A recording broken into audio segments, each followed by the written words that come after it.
चला, तर आपण बघतोय ग्रामीण आणि नागरिक स्थानिक शासन व प्रशासनावरचे PYQ बघतोय. ओके, 2012 ते 2022 पर्यंत सगळे PYQ आपण बघूया. इथं ऑलमोस्ट 130च्या आसपास आपण प्रश्न घेतलेले आहेत. ओके, याच्याहून जास्त पण प्रश्न असतील जे की कदाचित दुसऱ्या टॉपिक मध्ये पण आपण घेऊ, असं कधी कधी एक्सचेंज होतं. याच्यावरून एक अंदाज तुम्ही करू शकता की 12 ते 15 मार्काला हा टॉपिक येतो म्हणजे येतोच.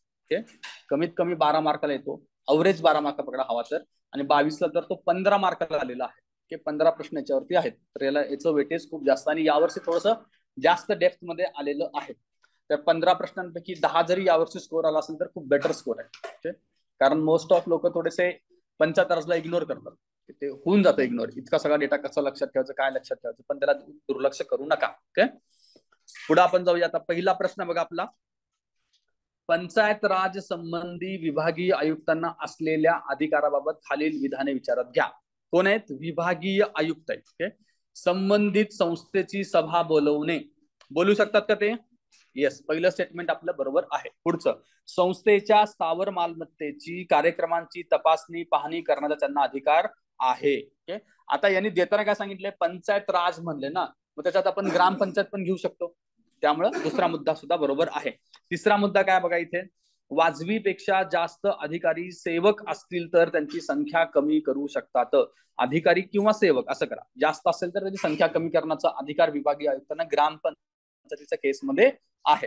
त्यामुळे तिसरं स्टेटमेंट सुद्धा आपलं बरोबर आहे. त्याच्यानंतर, ते पंचायत राज संस्थांनी मंजूर केलेले अयोग्य व बेकायदेशीर ठराव स्थगित करू शकतात पण रद्द करू शकत नाहीत. हे स्टेटमेंट चुकीचं आहे. ते ठराव रद्द करू शकत होते. ओके, निलंबित पण करू शकतात आणि रद्द सुद्धा करू शकतात. ओके, पहिल्याचं उत्तर काय आहे? कोणतं चुकीचं आहे विचारलेलं आहे. उत्तर आहे आपलं 4.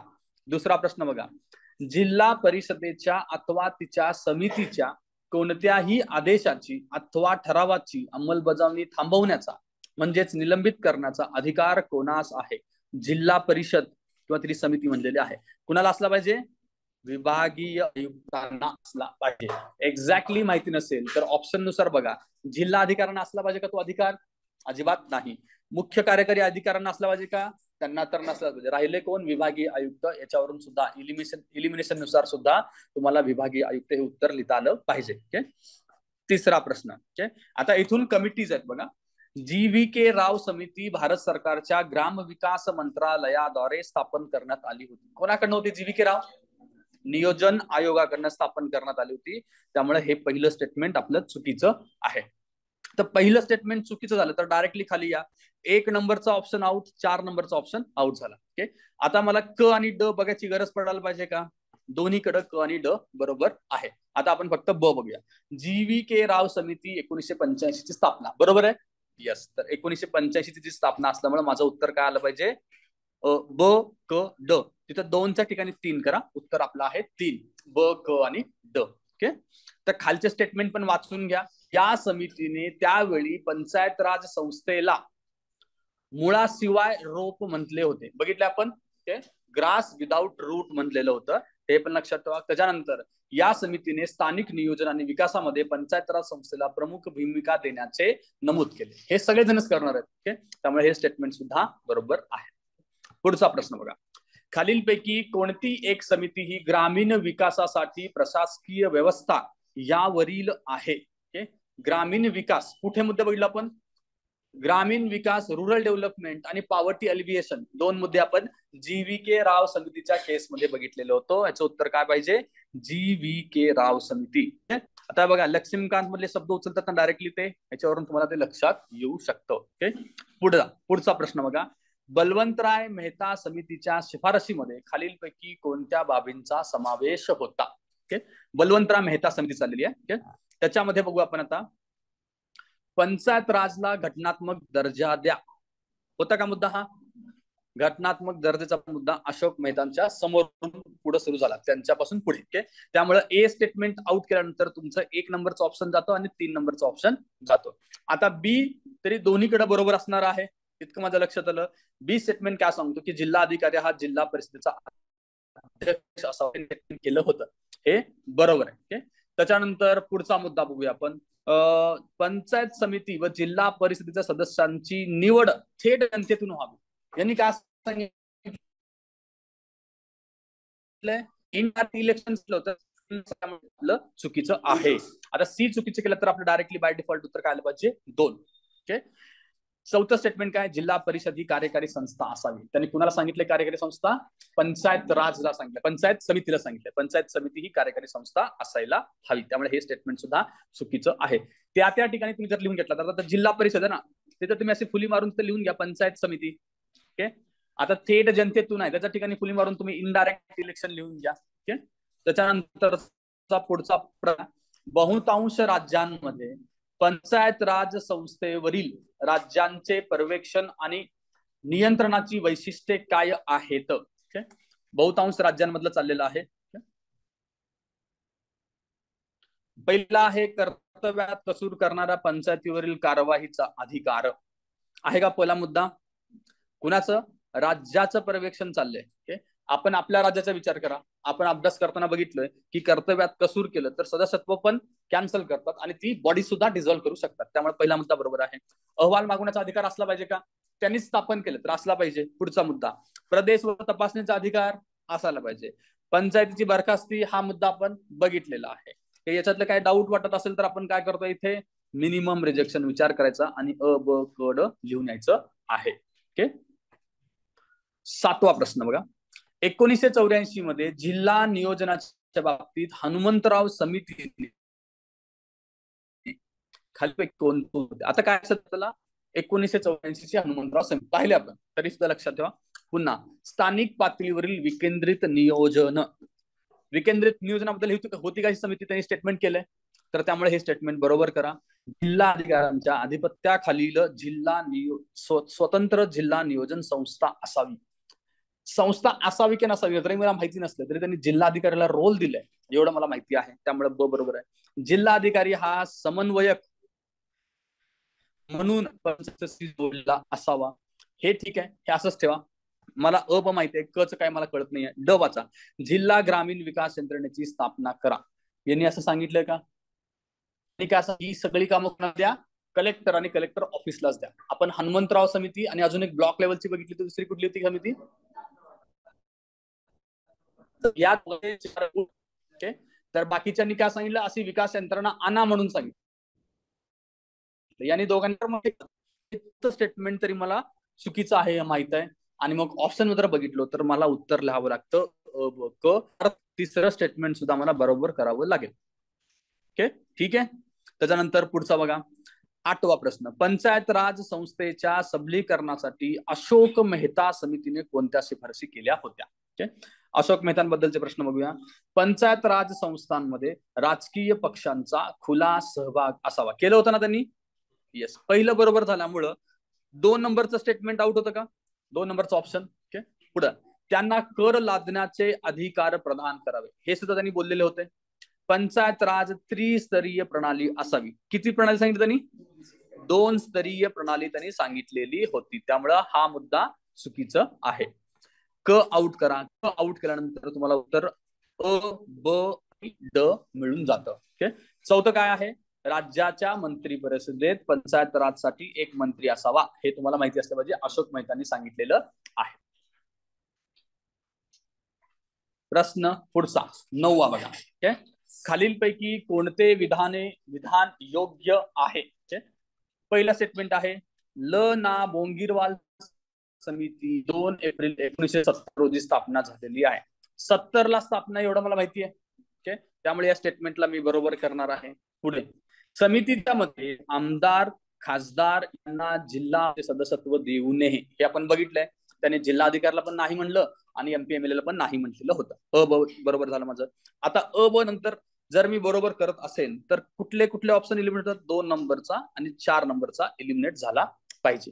आता बघा, 15,000पेक्षा जास्त लोकसंख्या असलेल्या ग्रामपंचायतीचे नगर परिषदेत रूपांतर करावे, हा एक पहिला मुद्दा आहे. याच्याबद्दल मला काहीच आयडिया नाही. मी या स्टेटमेंटला असंच ठेवतो. पुढचा स्टेटमेंट वाचा, न्याय पंचायती पूर्णपणे रद्द करावी, हे मात्र मी वाचलेलं आहे. त्यामुळे मी ड ला बरोबर केल्यानंतर मला उत्तर लिहावंच लागणार आहे अ ब ड. ओके, तर ते 15,000 आहे का 20,000 याच्यात कन्फ्युजन करून घेण्यापेक्षा डायरेक्टली डी वरून उत्तर मिळालेलं आहे. ओके, उत्तर आपलं काय अ ब ड. पुढचा प्रश्न बघा, पंचायत राज संबंधी अशोक मेहता बघा किती वेळा येतात. ओके, अशोक मेहतांच्या शिफारसी विचारलेल्या आहेत. त्रिस्तरीय पद्धती ऐवजी द्विस्तरीय पद्धतीची निर्मिती करावी. बरोबर आहे ना? लगेच 2 नंबरचा ऑप्शन इलिमिनेट झाला माझा. ओके, पुढे चला. अनुसूचित जाती आणि जमातींच्या जागांमध्ये आरक्षण सांगितलं त्यांनी द्यायला. ओके, पंचायत राज कामकाजात राजकीय पक्षांचा सहभाग नसावा, त्यांनी असावा सांगितलेलं होतं. ओके, त्यामुळे हे स्टेटमेंट आपलं चुकीचं ठरतं. विसर्जित केल्यास 1 वर्षात निवडणुका घेतल्या पाहिजेत. 6 महिन्यात त्यांनी सांगितले ना, इन जनरल आपण 6 महिन्यात घेतो, त्यामुळे 1 वर्ष हे स्टेटमेंट चुकीचं आहे. उत्तर आपलं काय पाहिजे अ आणि ब. ओके, पुढे चला. 11वा प्रश्न काय बघा, एका बाजूला दिलेत आपल्याला समित्या आणि आयोग आहेत आणि त्याच्या अपोजिट बाजूला त्याचे अध्यक्ष दिलेले आहेत.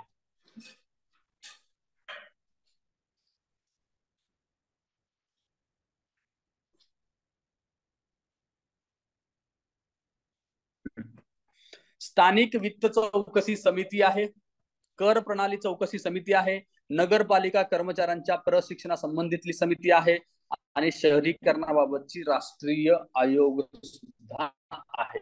आता हा प्रश्न आपण शेवटी जो एक चार्ट बघितला त्याच्यातून आलेला आहे, पण या प्रश्नात तुम्हाला लक्षात नसेल तर शहरीकरण हा शब्द आला तर आपण काय लक्षात ठेवले, चार्ल्स कुरियर लक्षात ठेवलेलं आहे. Okay, Korea, Charles Korea. Okay, कुठलं शहर होतं, चंदीगड शहर होतं. मग डी ला तुम्ही 2 जोडा, डी ला 2 एकाच ठिकाणी बघा, डायरेक्टली तुम्हाला उत्तर येऊन जातं ऑप्शन क्रमांक 3.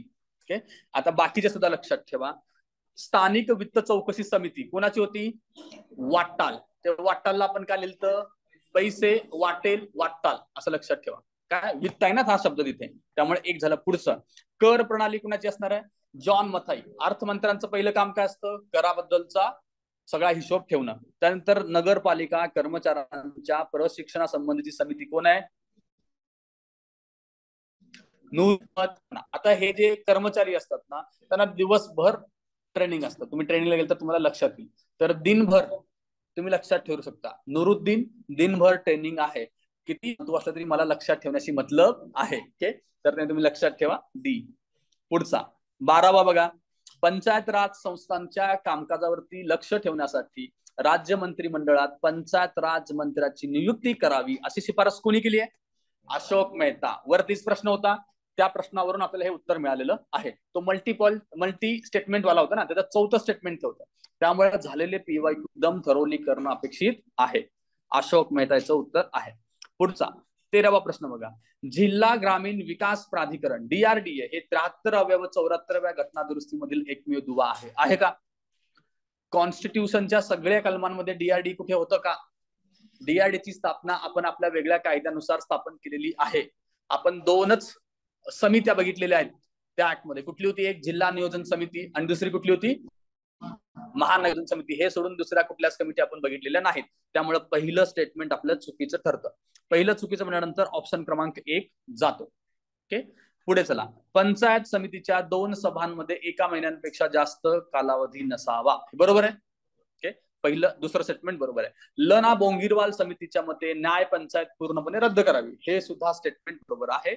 माझं उत्तर आहे बी अँड सी. ओके, गडबडीमध्ये आपल्याला ते DRDA ला बरोबर करून ABC लिहिण्याची आपली चूक होऊ शकते, ते करू नका. 2च कमिट्या आहेत आपल्याला, DRDA चा याच्याशी काही संबंध नाही. DRDA आपण बघितले दारिद्र्य निर्मूलनाची समिती आहे.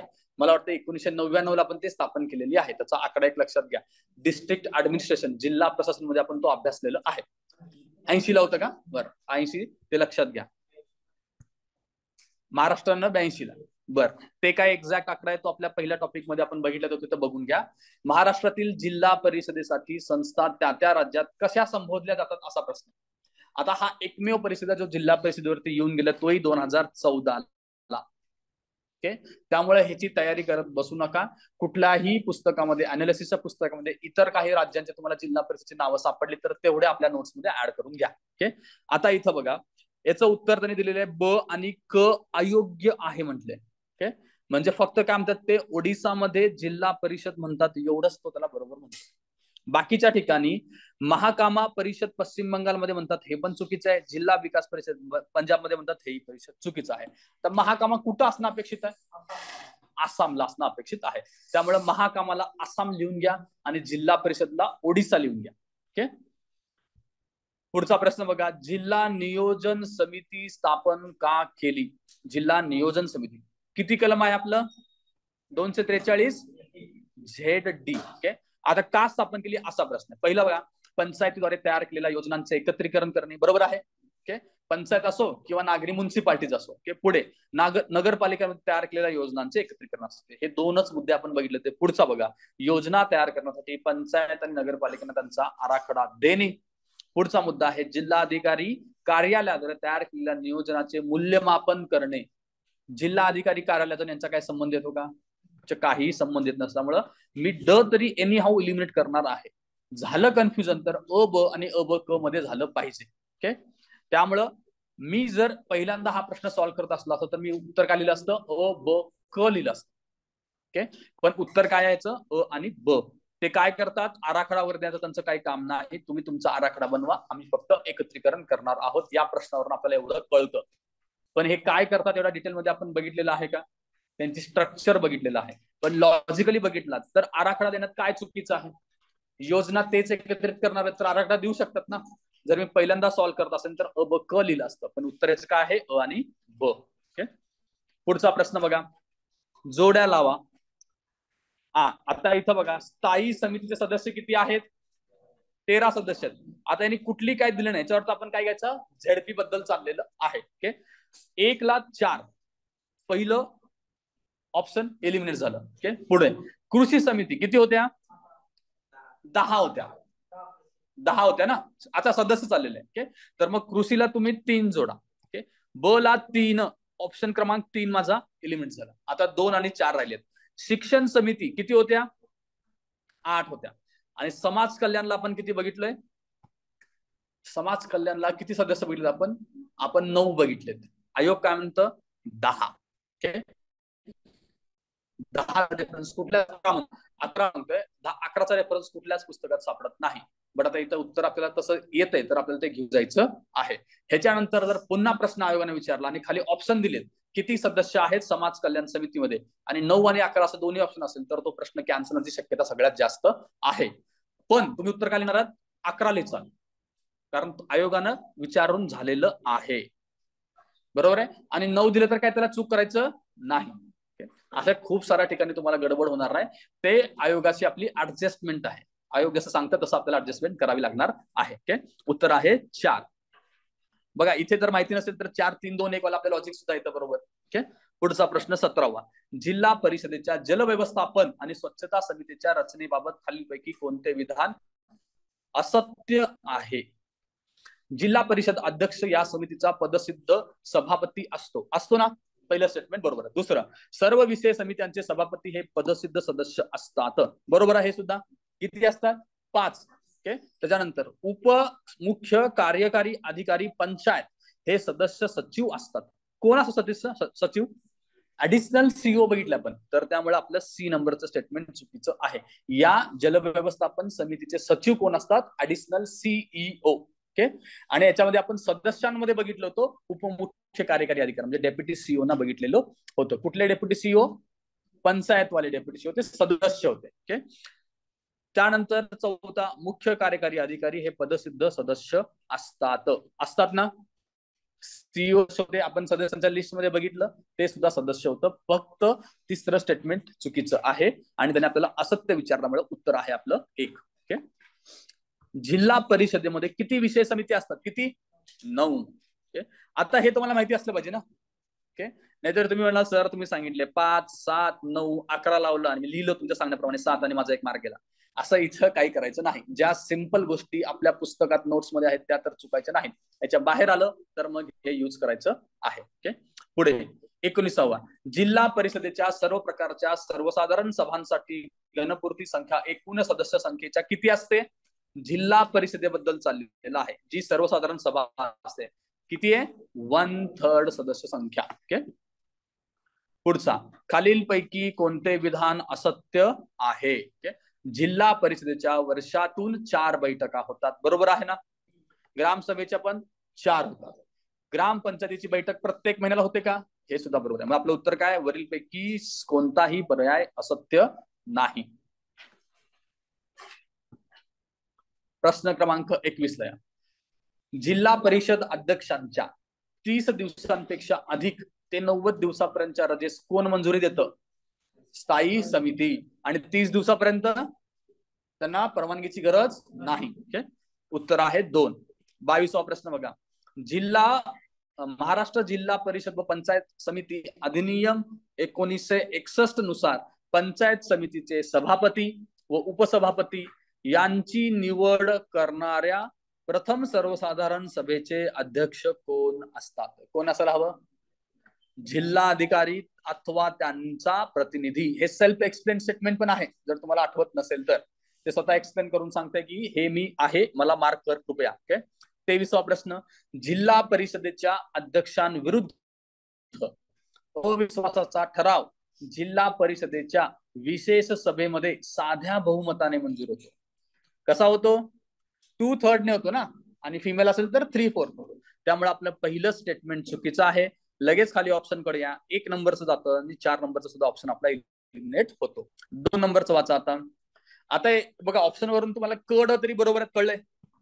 आता ब वरती मला फक्त फोकस करायचं आहे. ब काय सांगतोय? अशा तऱ्हेचा अविश्वास ठराव अध्यक्षांची निवड झाल्याच्या तारखेपासून 1 वर्षाच्या कालावधीपर्यंत आणता येत नाही. किती होतं ते? 6 मंथ होतं. 6 मंथ. 1 वर्ष नाही, तर ते चुकीचं करा. आणि हे दुसरं स्टेटमेंट सुद्धा आपलं चुकलं आहे. उत्तर काय आपलं? क आणि ड. ओके. आणि इथं समजा की तुम्हाला 6 मंथ आहे की 1 वर्ष माहिती नाही. आता तुम्हाला लिहायचंय 2 आणि 3 मध्ये ना, मग आपण काय नेतो? 3 ऑप्शनला अधिक प्रेफरन्स देतो. त्याच्यावरून सुद्धा इथं आपलं उत्तर ते बरोबर येईल. ओके. पुढचा. जिल्हा परिषद अध्यक्ष किंवा उपाध्यक्ष यांच्या निवडणुकीच्या वैधतेबाबत विवाद उत्पन्न झाल्यास निवडणुकीच्या दिनांकापासून किती दिवसाच्या आत याची दाद मागता येते, आणि ती कोणाकडे? ओके. त्यांनी स्वतःच सांगितले की 30 दिवसात मागता येते. ओके. पण कोणाकडे द्यायचा हा प्रश्न आपल्याकडे राहिलेला आहे. जिल्हा परिषदेचे अध्यक्ष आणि उपाध्यक्षांची निवडणूक आहे. ओके. मग जिल्हा अधिकारीच घेतात ना ती निवडणूक, तर त्यामुळे ते तर येणार नाहीत. ओके. आणि राज्य निवडणूक आयोगाचा इथं काही संबंध येतो का? वाद झाल्यानंतरच तेही गेलं. राहिले फक्त आपल्याकडं विभागीय आयुक्त आणि राज्य शासनाकडे आपण अपील करतो. त्याच्यामुळे आपलं उत्तर काय आहे? विभागीय आयुक्तांकडे जाणे. ओके. पुढचा प्रश्न 25वा. महाराष्ट्रातील जिल्हा परिषदांना असलेले विशेष कोणते आहेत?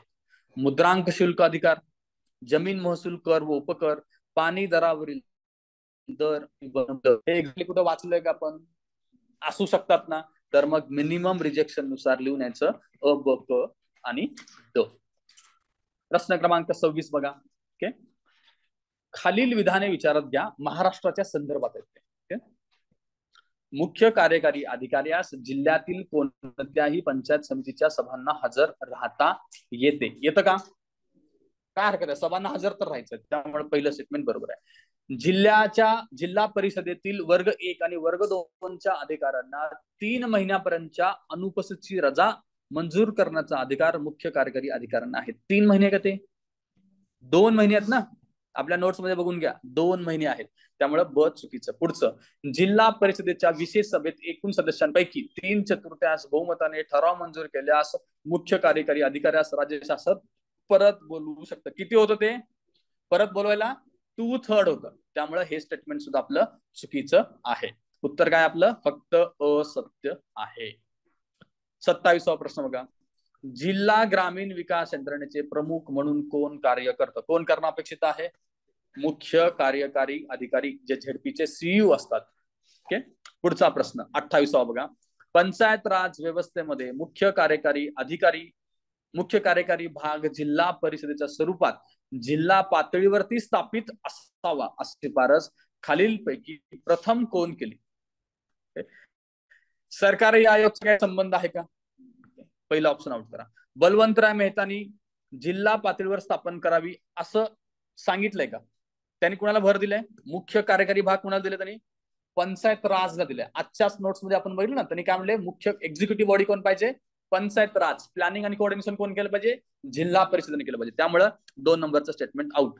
आता राहिलं पहिलं प्रशासकीय आणि दुसरं प्रशासकीय आयोग. काय लिहिचाल पहिल्या दुसऱ्यामध्ये, प्रथम म्हणलं ना त्यांनी, जे पहिलं प्रशासकीय आयोग घेणं अपेक्षित आहे. आणि तरी 3 आणि 4 मध्ये कन्फ्युजन होत असेल तर आपण काय लिहितो, 3. उत्तर आहे आपलं पहिला प्रशासकीय सुधारणा आयोगाने ही शिफारस केलेली होती. पुढचा प्रश्न, जिल्हा परिषदेच्या बाबतीत खालीलपैकी कोणते विधान बरोबर आहे. एकाहून, आता हे स्टेटमेंट तुम्ही बघितलं ना 20, 21, 22 पासून बघा, एकदम खूप मोठे मोठे स्टेटमेंट्स येतात. 3-4 स्टेटमेंट असतात आणि 2 तासामध्ये आपल्याला वेळ कमी होतो. त्यांचा उद्देशच तो आहे की तुम्हाला जास्त वेळ लागला पाहिजे. सगळ्यात मोठा पेपर GS2चा असतो. 80 पानांचा सुद्धा पेपर तुम्हाला येतो. 2 तासात तुम्हाला सगळे प्रश्न शांततेत वाचायचे आहेत. त्यामुळे तुम्ही आधी ठरवूनच जायला पाहिजे.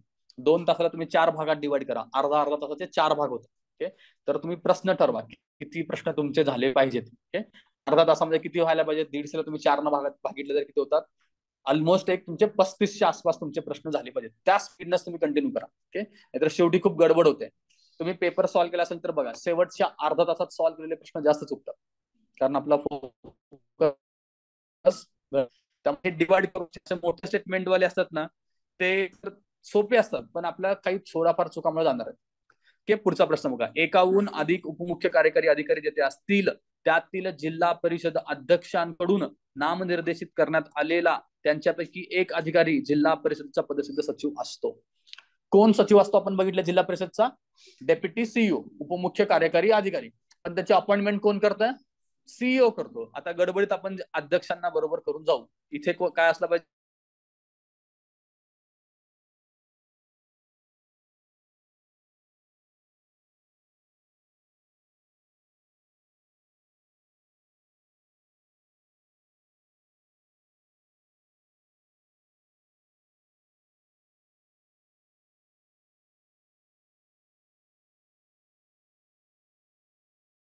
पण प्रश्न क्रमांक 29 ला आलो होतो, तिथून सुरुवात करू आपण.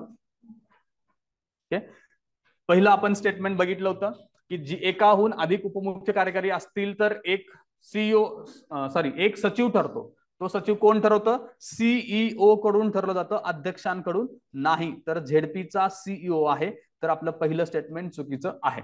पुढचं स्टेटमेंट, जिल्हा परिषद सदस्यांचा पदावधी हा निवडून आल्याच्या तारखेपासून 5 वर्षाचा असतो. कधीपासून 5 वर्षाचा असतो, पहिल्या सभेपासून, पहिल्या मीटिंग पासून 5 वर्षाचा असतो. त्याच्यामुळे दुसरं स्टेटमेंट सुद्धा आपलं चुकीचं आहे. ओके,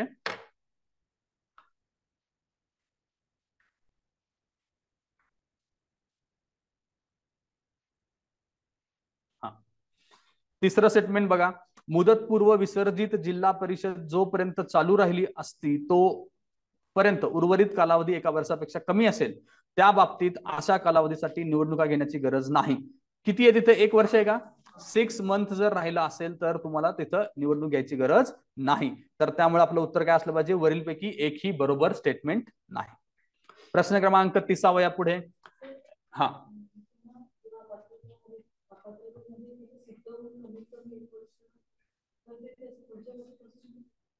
नाही, ते विसर्जित बद्दल चालेल. तुम्ही सदस्यांची अपात्र, हा, अपात्रतेचं काय विचारता तुम्ही,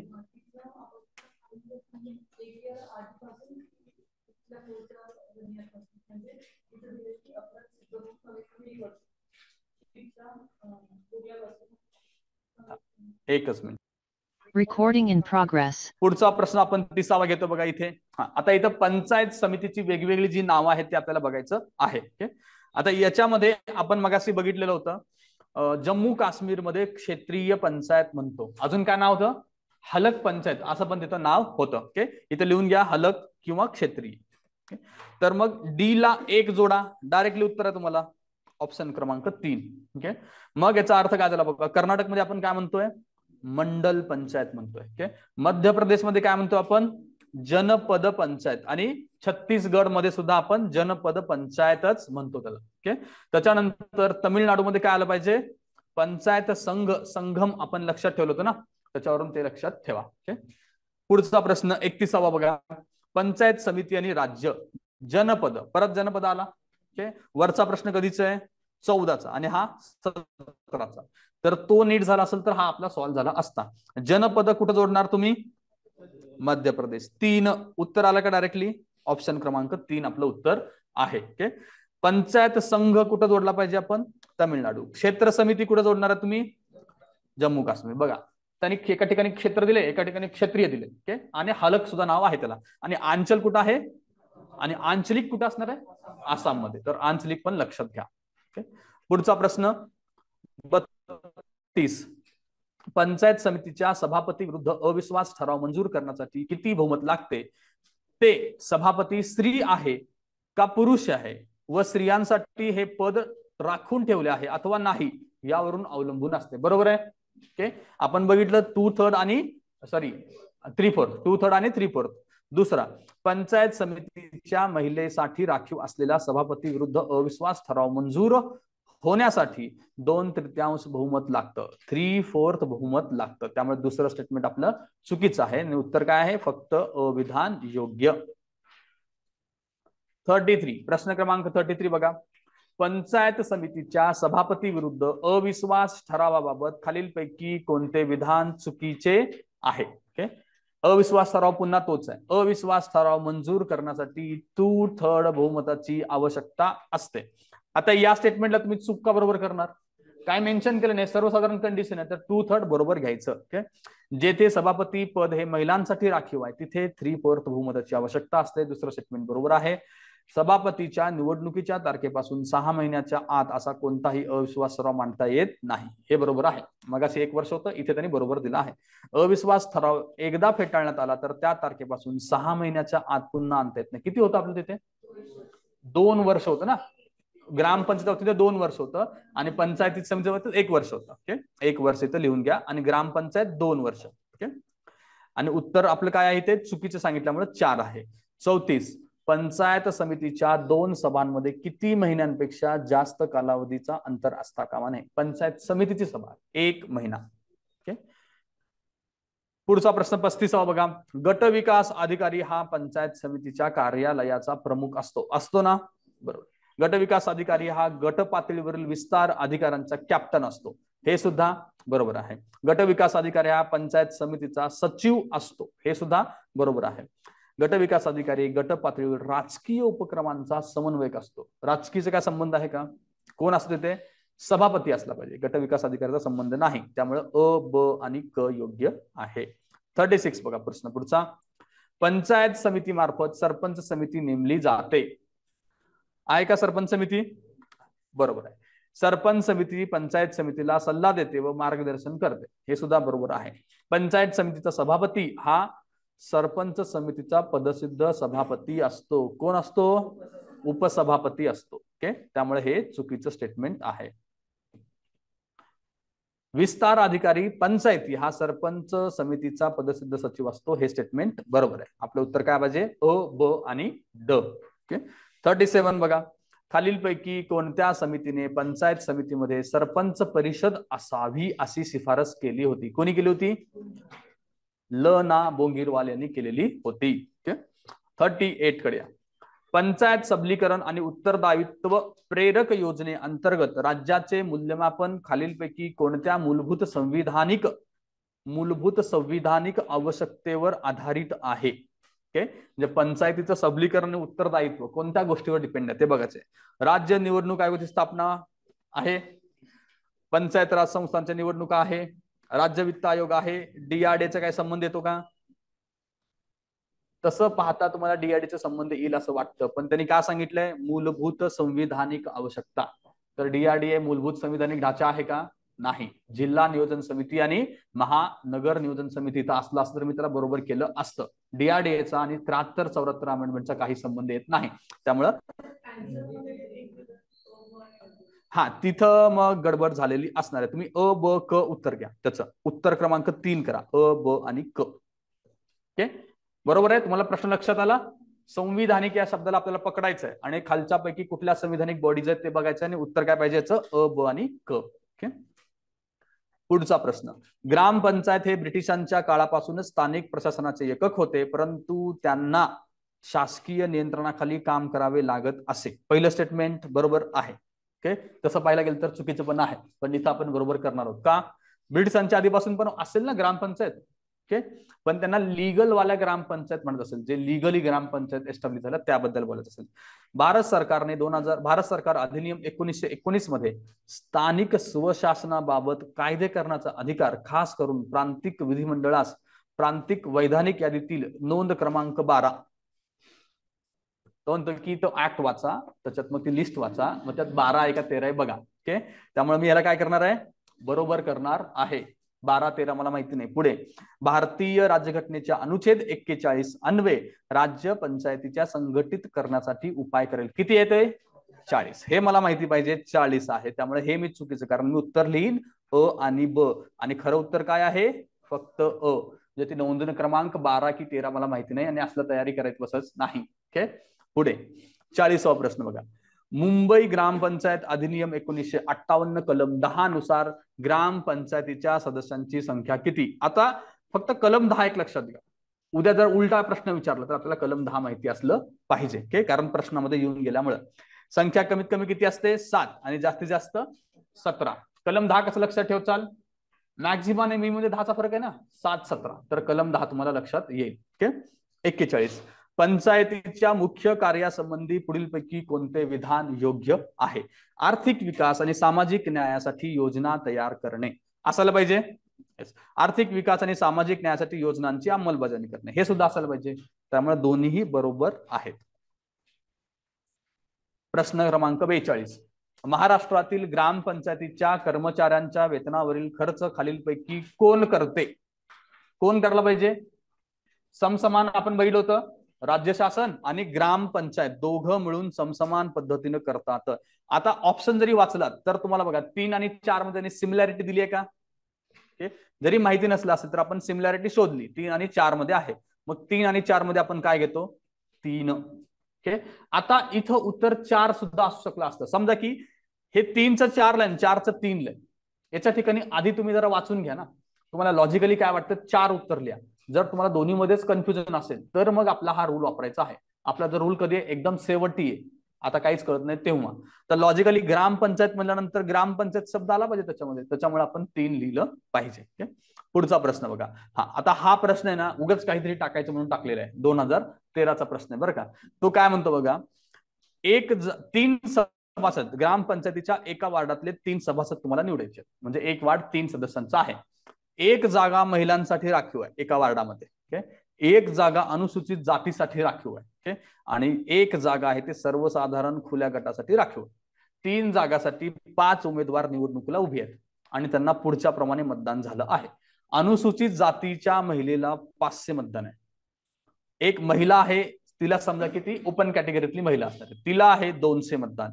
अनुसूचित जातीतला पुरुष 200, पुरुष ओपन कॅटेगरी 400, पुरुष दुसरा कुठला आहे माहित नाही, त्याला 300. ओके, 2 पुरुष आहेत ओपन कॅटेगरीमध्ये असेल, कास्ट दिली नाही तर. ओके, तर आता आपल्याला निवडायचं आहे की 3 सभासद तुम्ही कोण निवडणार? निवडा.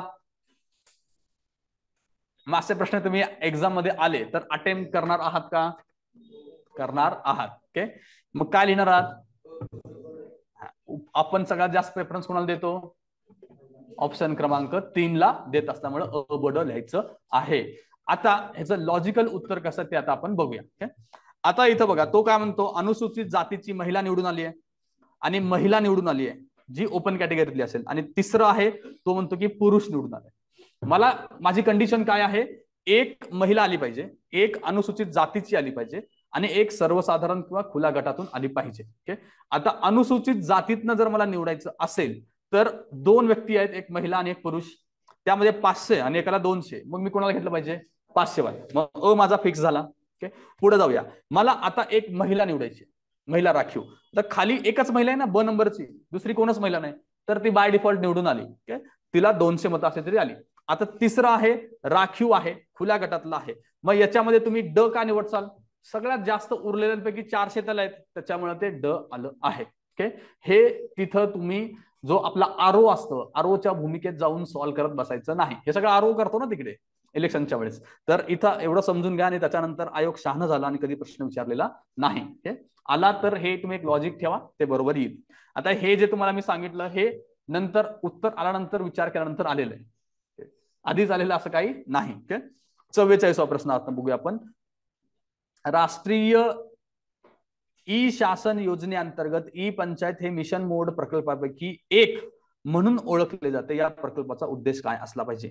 ई पंचायत हे एक मिशन मोड प्रकल्प इतकं आपल्याला कळलं आणि तो राष्ट्रीय ई शासन योजनेचा भाग आहे. पहिला मुद्दा आपला आहे पंचायत प्रक्रियेअंतर्गत संगणकीकरण असला पाहिजे. पुढचा मुद्दा तळागाळातील नियोजन प्रक्रियेत माहिती तंत्रज्ञानाचा वापर करण्यास पंचायतींना सक्षम करणे हे सुद्धा असलं पाहिजे. तिसरा मुद्दा माहिती तंत्रज्ञानाचा परिणामकारक वापरास लोकांना सक्षम केलं पाहिजे. ह्याला मला थोडीशी गडबड वाटत असेल तर त्याला असंच ठेवून द्या. ड वाला बघा, सर्व पंचायत संस्थांच्या कार्यप्रणालीत पारदर्शकता आणणे हा पॉइंट कुठल्याही पॉलिसीमध्ये कुठल्याही योजनेमध्ये बाय डिफॉल्ट असतोच. ओके, पारदर्शकता आणा किंवा नका आणू, ओके, हे असणारच आहे. जास्त वेळा मेन्शन केलं असेल तर काहीतरी गडबड आहे लक्षात घ्यायचं. ओके, तर हे अ ब ड माझं योग्य आहे. क वालं जे स्टेटमेंट आहे माहिती तंत्रज्ञानाचा परिणामकारक वापरास लोकांना सक्षम करणे, आता हे घ्यायचं की नाही त्या परीक्षेमध्ये आपण गडबड होणार आहे. परीक्षेमध्ये आपल्याला इतका आपण विचार करत नाही. मी त्याला बरोबर घेऊन परीक्षेमध्ये अबकड लिहीन, पण थोडं जर आपण विचार केला तर इथे लोकांचा संबंध येतोय का? इथे प्रशासनाचा संबंध आहे. प्रशासन लेवलवरती आपण ई पंचायत मिशन मोड आणतोय. सक्षम कुणाला केलं पाहिजे? जे कर्मचारी आहेत त्यांना सक्षम केलं पाहिजे. लोकांना सक्षम करायचा इथे मुद्दा येत नाही. ओके, त्यामुळे उत्तर काय असलं पाहिजे? अ ब ड. पण मी सांगतो की इतकं परीक्षेत सुचणार नाही. तुम्ही उत्तर लिहिलं पाहिजे अ ब क ड. चुकत असेल तरी ते तुम्हाला वाटत असेल की तुम्ही काहीतरी उलट चुकीचं सांगताय, बट हेच अपेक्षित आहे. एक्झाम मध्ये एवढा डेप्थ मध्ये आपण जाऊन विचार करत नाही. तसंच जर तुम्ही उलट्या अँगलनं बघितलात तरी सी सुद्धा बरोबर आलं पाहिजे, क सुद्धा बरोबर आलं पाहिजे.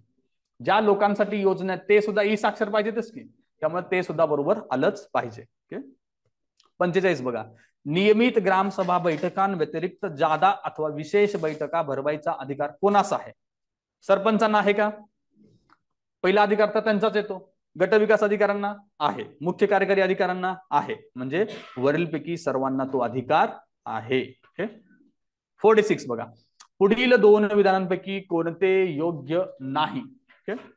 पंचायत ही ग्रामसभेची कार्यकारी समिती आहे का? बरोबर आहे. 73 व्या घटना दुरुस्तीने ग्रामसभेचा कार्यकाल 5 वर्षाचा आहे. ग्रामसभेला कार्यकाल असतो का? नाही. त्यामुळे ब स्टेटमेंट चुकीचं आहे आणि तुम्ही योग्य नाही विचारले. उत्तर पाहिजे केवळ डी. ग्रामसभा आहे. आता ग्रामसभेबद्दल काय काय स्टेटमेंट आहेत खालचे वाचून घ्या. पंचायती राज व्यवस्थेतील प्राथमिक संघटना आहे ना ती प्राथमिक संघटना? येस. ग्रामस्थांची परिषद आहे का? आहे.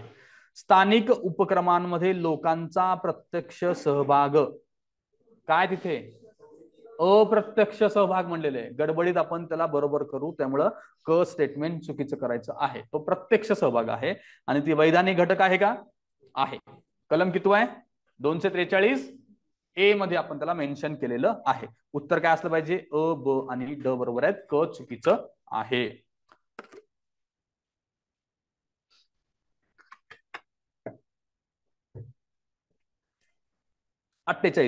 पेसा ऍक्ट कधीच आपला डिसेंबर 96 लागू झालाय. ओके, अंतर्गत ग्रामसभांना पुढील अधिकार मिळालेले आहेत. ग्रामसभांना कोणते अधिकार पेसा ऍक्ट नुसार मिळालेले आहेत? बघा, पहिला आहे लघु वन उत्पादनाची मालकी, बरोबर आहे. दुसरा आहे ग्रामीण बाजाराचे व्यवस्थापन, हे सुद्धा बरोबर आहे. तिसरं काय? कनिष्ठ जातीवर वर्चस्व गाजवणे. याला काय सेन्स आहे का? नाही. सामाजिक वर्तन आणि प्रथांचे नियंत्रण करणे, ह्यालाही काही सेन्स नाही. उत्तर काय असलं पाहिजे? केवळ अ आणि ब बरोबर. ओके, सरपंचांविरुद्ध अविश्वासाचा प्रस्ताव 2/3 बहुमत न मिळाल्याने संमत झाला नाही तर पुढीलपैकी काय होऊ शकते? एक आहे अविश्वासाचा प्रस्ताव पुन्हा 6 महिने आणता येत नाही. 6 महिने आहे का तिथे?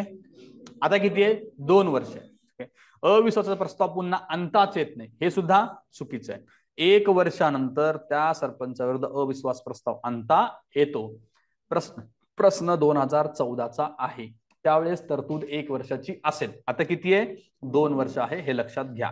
आणि तसंही चौथा मुद्दा आपण चुकीचाच करणार आहे, त्यामुळे आपल्याला 3 लिहावं लागणार आहे. प्रश्न क्रमांक 50.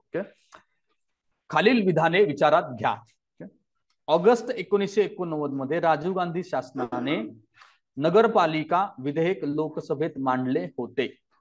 ऑगस्ट सप्टेंबर असे गडबड करू नका, आपल्या डेटमध्ये ते असेल तरी 89 आपल्याला माहिती आहे, तर त्यामुळे मी त्याला बरोबर घेतो. पुढे, लोकसभेत जरी हे विधेयक मंजूर झाले तरी राज्यसभेमध्ये ऑक्टोबर 89 मध्ये मंजूर झाले नाही किंवा नामंजूर झाले, त्यामुळे ते रद्द झाले. हे दुसरं स्टेटमेंट बरोबर आहे.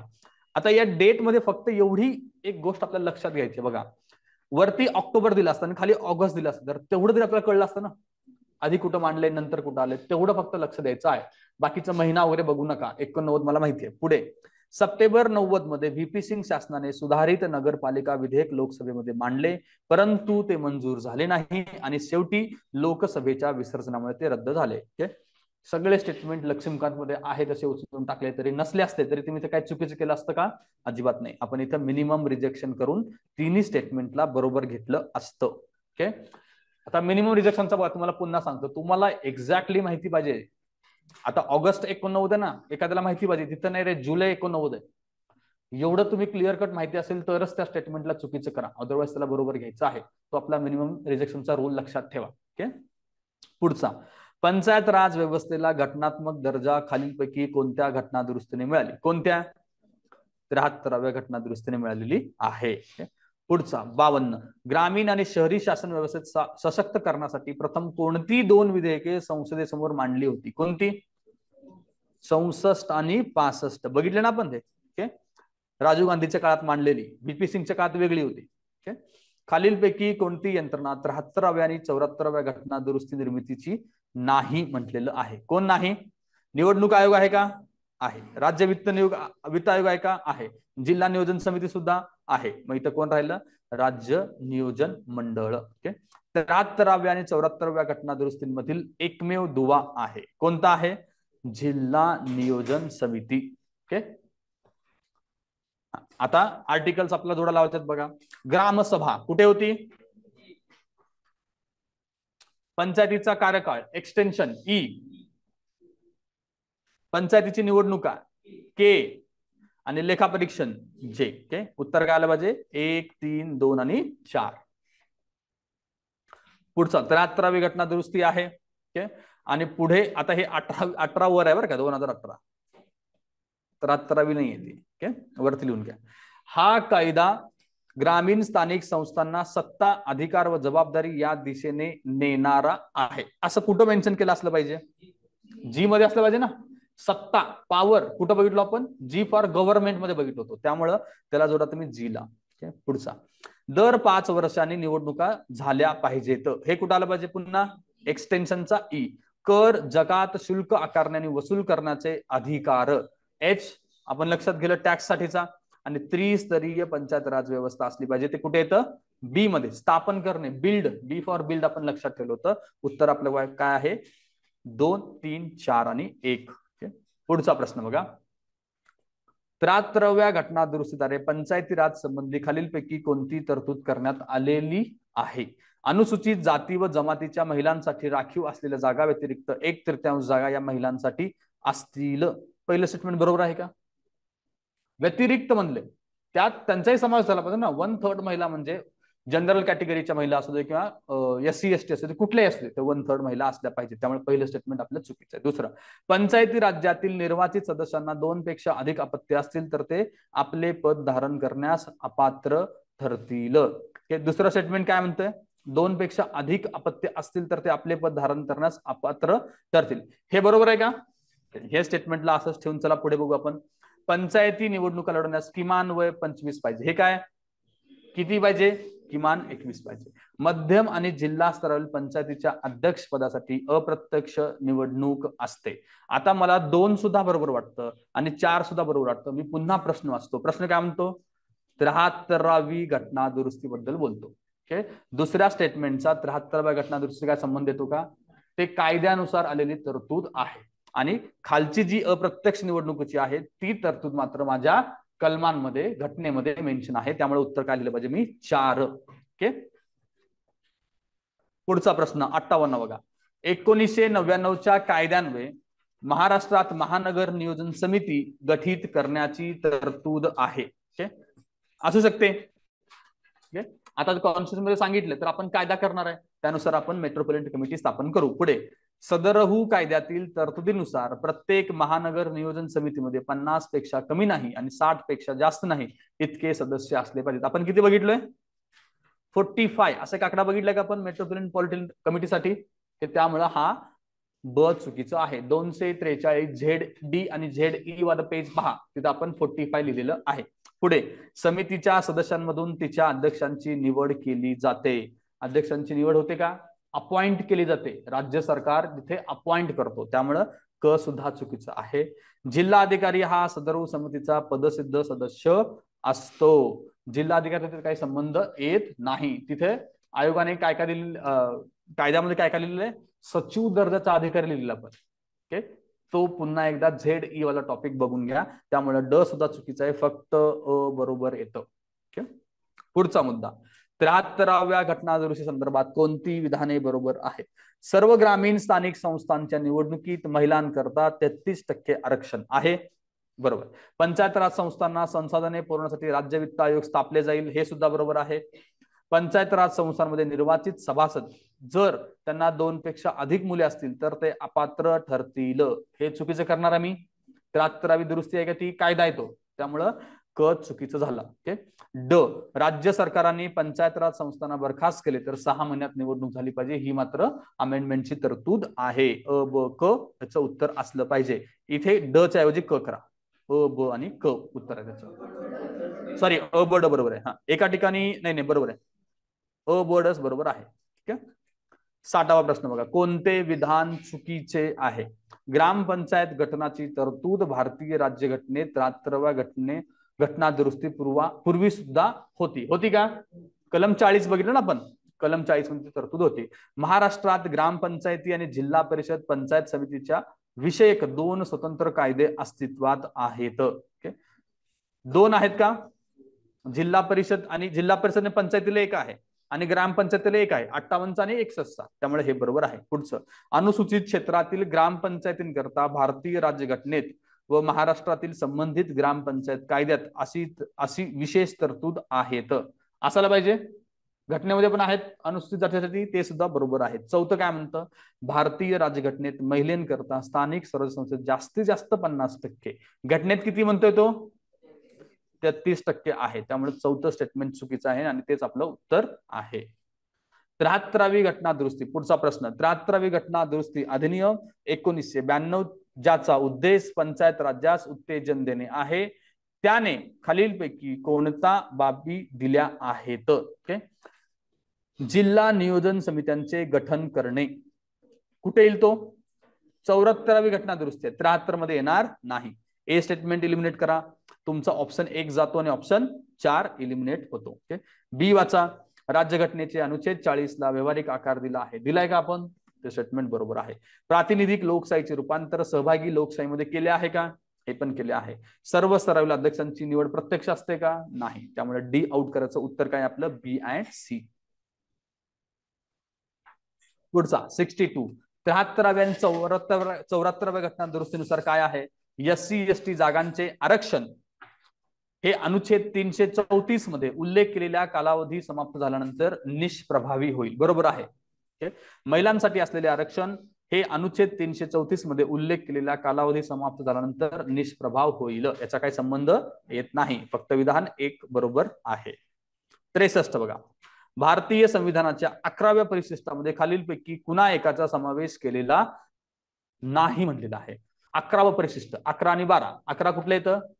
पंचायत राज ग्रामीण वालं. मत्स्यपालन असणं अपेक्षित आहे का? ओके. भूदुरीकरण प्रतिबंधक, ह्याला मला काही माहिती नाही, ह्याला असंच ठेवा. पुढे चला, सरपण आणि वैरण असायला पाहिजे ग्रामीण भागात, आणि वाचनालय आपण बघितलेलं ते असायला पाहिजे. मग राहतं कुठलं आपण? भूदुरीकरण प्रतिबंधक. ओके. पुढचा म्हणजे हे काय? लँड एलिनेशनला प्रतिबंध करणे, हा मुद्दा तिथं आहे. ओके. पुढचा 64वा मुद्दा बघा, भारतीय, आता याचा अर्थ आपण लिस्ट दिली आहे ते जेवढं लक्षात राहील तेवढं ठेवा, आणि त्याला ते एक्झॅक्टली लक्षात ठेवण्यापेक्षा एक अंदाज लावून करता येईल का बघा, कारण ते 29 आणि हे 18 सगळे लक्षात राहणं अवघड आहे. भारतीय राज्यघटनेच्या 11व्या अनुसूचीमध्ये खालीलपैकी कोणत्या विषयाचा समावेश होतो? पुन्हा 11वी अनुसूची आली तर याच्यामध्ये बघा, कृषी विस्तार आहे का? अन्न प्रक्रिया उद्योग बघितले आपण आहे. ग्रामीण जलमार्ग बघितलेलं आहे, विजेचे वितरण बघितलेलं आहे, तंत्र शिक्षण आणि व्यावसायिक शिक्षण आहे, सगळेच आहेत ना. तर all of the above, ABCDE उत्तर आहे त्याचं. पुढचा 243 आय बद्दलचा प्रश्न आहे. आय काय आहे? वित्त आयोग. ओके, गठीत केलेला वित्त आयोगाच्या कार्याबाबत खालीलपैकी कोणते विधान बरोबर आहे म्हटलेलं आहे? बरोबर नाही. ओके, त्याच्यामध्ये पहिलं काय, नगरपालिकांच्या आर्थिक स्थितींचे पुनर्विलोकन करील व राज्यांच्या वित्त मंत्र्याकडे शिफारस देईल. बरोबर आहे, हे तर त्यांनी केलं पाहिजे ना, बाय डिफॉल्ट केलं पाहिजे. ओके, का नाही केलं पाहिजे? नगरपालिकांच्या आर्थिक स्थितीचे पुनर्विलोकन करील, राज्य वित्त मंत्रालयाकडे शिफारस देईल. कुणाकडे शिफारस देईल? राज्यपाल असायला पाहिजे ना. ओके, त्यामुळे ते कुठलेही असू दे, नगरपालिका करू दे किंवा ग्रामीण करू दे, त्याचा काही संबंध आपण घेण्याचा नाही. कुणाचंही करत असलं तरी वित्त आयोग दोन्हीचं करणार आहे, पण त्यांनी शिफारस कुणाकडे देईल ते लक्षात घ्या. ओके, पुढचं स्टेटमेंट, राज्य आणि नगरपालिका यांमध्ये निव्वळ उत्पन्नाची विभागणी करणे. करतं हे आपण बघितलं, हॉरिझॉन्टल आणि व्हर्टिकल विभागणी करतं. हे कसलं विभागणी झाली? हॉरिझॉन्टल झाली का व्हर्टिकल झाली? ही व्हर्टिकल झाली. ओके, दुसरी जी होती समान वाटणार ते हॉरिझॉन्टल झाली. नगरपालिकांकडे नेमून दिलेले जाणारे, नगरपालिकांकडून विनियोजित केले जाणारे कर, शुल्क, फी निर्धारण करणे, हे सुद्धा बरोबर आहे. आपण बघितलं होतं पॉईंट पुढे, राज्याच्या एकत्रित निधीतून नगरपालिकांना द्यावयाचे सहाय्यक अनुदान, ग्रँट इन एड, हा सुद्धा मुद्दा बरोबर आहे. त्यांनी आपल्याला चुकीचं सांगितलंय. उत्तर काय पाहिजे? एक. काय चुकलंय? वित्त मंत्रालय नसलं पाहिजे, तिथं कोण पाहिजे? गव्हर्नर असायला पाहिजे होते. पुढचा प्रश्न बघा, खालीलपैकी कोणती 74व्या घटना दुरुस्तीचे उद्दिष्ट आहे? 74 म्हणलेलं आहे. बघूया आता एक एक. लोकशाही विकेंद्रीकरण सामर्थ्यशाली करणे. लोकशाही आणि लोकशाहीचं विकेंद्रीकरण दोन्ही सुद्धा सामर्थ्यशाली करणं बरोबर आहे. नागरी समाजाचा सहभाग वाढवणे बरोबर आहे. नागरी स्थानिक संस्थांचा विषय समवर्ती सूचित टाकणे, याचा काही संबंध आहे का? क नंबरचं स्टेटमेंट इलिमिनेट केल्यानंतर तुमचं ऑप्शन 1 आणि ऑप्शन 2 इलिमिनेट होतो. पुढे, नागरी स्थानिक संस्थांवरती राज्य शासनाचे प्रभावी नियंत्रण स्थापित करणे. तर याला तुम्ही घेणार आहे का? ड ला. डिसेंट्रलायझेशन करतोय ना आपण, नियंत्रणाचा काय संबंध असला नाही पाहिजे. पुढे ई काय? नागरी स्थानिक संस्था आर्थिकदृष्ट्या सक्षम आणि स्वयंपूर्ण बनवणे. ई बरोबर आहे. उत्तर काय आपलं? अ, ब आणि ई. ओके, 67 74व्या घटना दुरुस्तीचा कायदा 1992 बाबत खालील तरतुदी विचारात घ्या. नगरपालिकांना कायदेशीर दर्जा देणे. कायदेशीर आहे का? दर्जा कसा आहे? घटनात्मक आहे.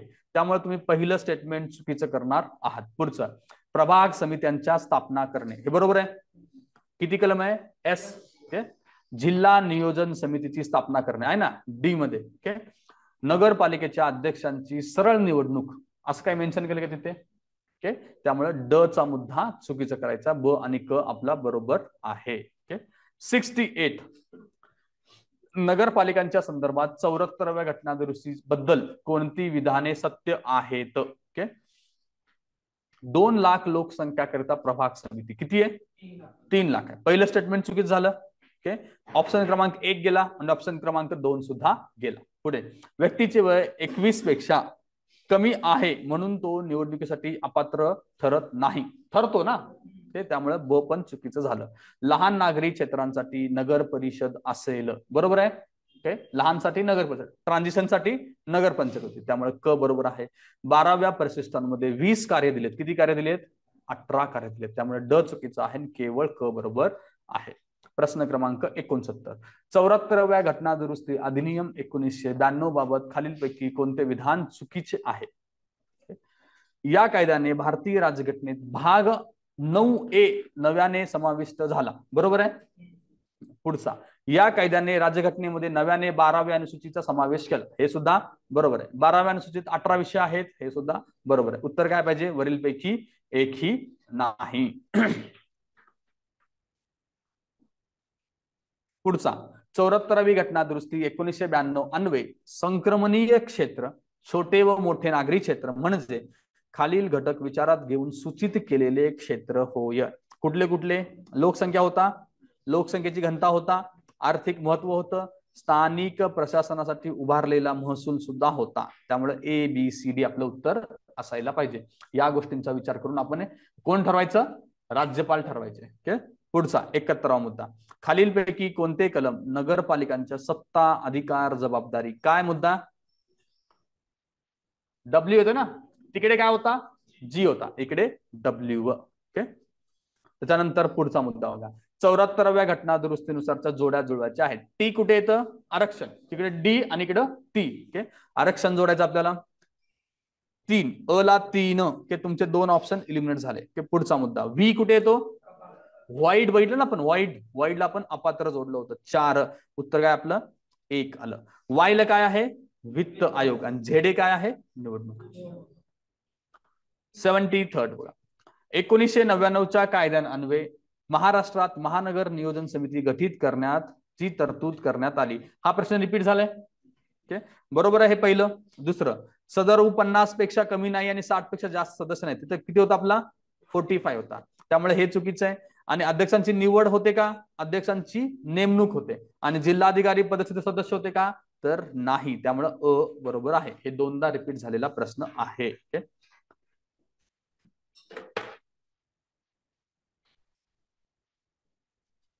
Recording in progress. 74 प्रश्न बघा पुढचा आपला, मागास प्रदेश अनुदान निधी अंतर्गत विकास अनुदान देण्यासाठी आवश्यक अटी कोणत्या आहेत. ओके, आता हा प्रश्न तसा काही याच्याशी संबंधित नाहीये, पण तर आता खाली जिल्हा ग्रामीण विकास यंत्रणा आल्यामुळे आपण याच्यात घेतलेला आहे. मागास प्रदेश अनुदान निधी अंतर्गत विकास अनुदान देण्याच्या अटी. पहिला मुद्दा आहे, स्थानिक मंडळाद्वारे जिल्हा योजना तयार करणे. हे असायला पाहिजे बाय डिफॉल्ट, तुम्ही योजना केली तरच आम्ही तुम्हाला अनुदान देणार आहे. पुढचा मुद्दा, जिल्हा नियोजन समितीकडून जिल्हा योजनेस मान्यता असायला हवी. आता जिल्हा नियोजन समिती आहे, मग ते नियोजन योजनेचे कनेक्टेड असला पाहिजे, त्यामुळे ब सुद्धा मुद्दा मी बरोबर करेन. पुढचं, जिल्हा ग्रामीण विकास यंत्रणेकडून जिल्हा योजना तयार करणे. ओके, आता हा एक मुद्दा. आणि त्याचा पुढचा मुद्दा बघा, जिल्हा ग्रामीण विकास यंत्रणेकडून जिल्हा यंत्रणेस मंजुरी. त्याला काही अर्थ आहे का पुढच्या वाक्याला, जिल्हा ग्रामीण विकास यंत्रणेकडून जिल्हा यंत्रणेस मंजुरी, तर त्याला काहीच सेन्स नसल्यामुळे ड तरी एनी हाऊ आउट केलं पाहिजे. आता मला फक्त क बद्दल डाऊट आहे. खाली जर बघितलं तर अ ब कसा असा ऑप्शन आहे का, अ ब क तसा ऑप्शन पण मला सापडत नाही, त्यामुळे मी काय लिहून येणार इथे अ आणि ब उत्तर लिहून यायचं आहे. असा एखादा दुसरा प्रश्न तुम्हाला नक्की सापडेल, तर जिल्हा आला की तो इथे येईल किंवा जिल्हा प्रशासनाच्या टॉपिक मध्ये येईल. पुढचा मुद्दा बघा, खालीलपैकी कोणती संस्था भारतातील नागरी संस्था नाही. हे बघितले आपण, 8 प्रकारच्या संस्था बघितल्यात नागरी संस्था. ओके, महानगरपालिका होती का, होती. अनुसूचित क्षेत्र समिती होती का, होती. नगर क्षेत्र समिती असायला पाहिजे का, असायला पाहिजे. काय नसलं पाहिजे, संघ. कम्युन कुणाचं होतं, कम्युन रजनीश ओशोनी स्थापन केलेलं का समाजाचं नाव होतं कम्युन, त्यांनी युएसए मध्ये स्थापन केला होता कम्युन नावाचा. आता हे अनेक जण वापरतात, पण ते कम्युन म्हणजे संघ, ते तिथून त्यांनी घेतलेलं आहे. असलं काहीच आपलं नागरी स्थानिक संस्थेशी संबंधित नाही. ओके, आणि दुसरं, हे उत्तर तुम्ही का लिहाल, सेल्फ एक्सप्लेन आहे ना, ब्रॅकेट मध्ये त्यांनी एक्सप्लेन करून दिलेलं आहे. मी उत्तर आहे, कृपया मला मार्क करा. ओके, पुढचं 76, भारतातील पहिली महानगरपालिका कोणती, कोणती, कधीची आहे, 1688 किंवा 87, दोन्ही पण लक्षात घ्या.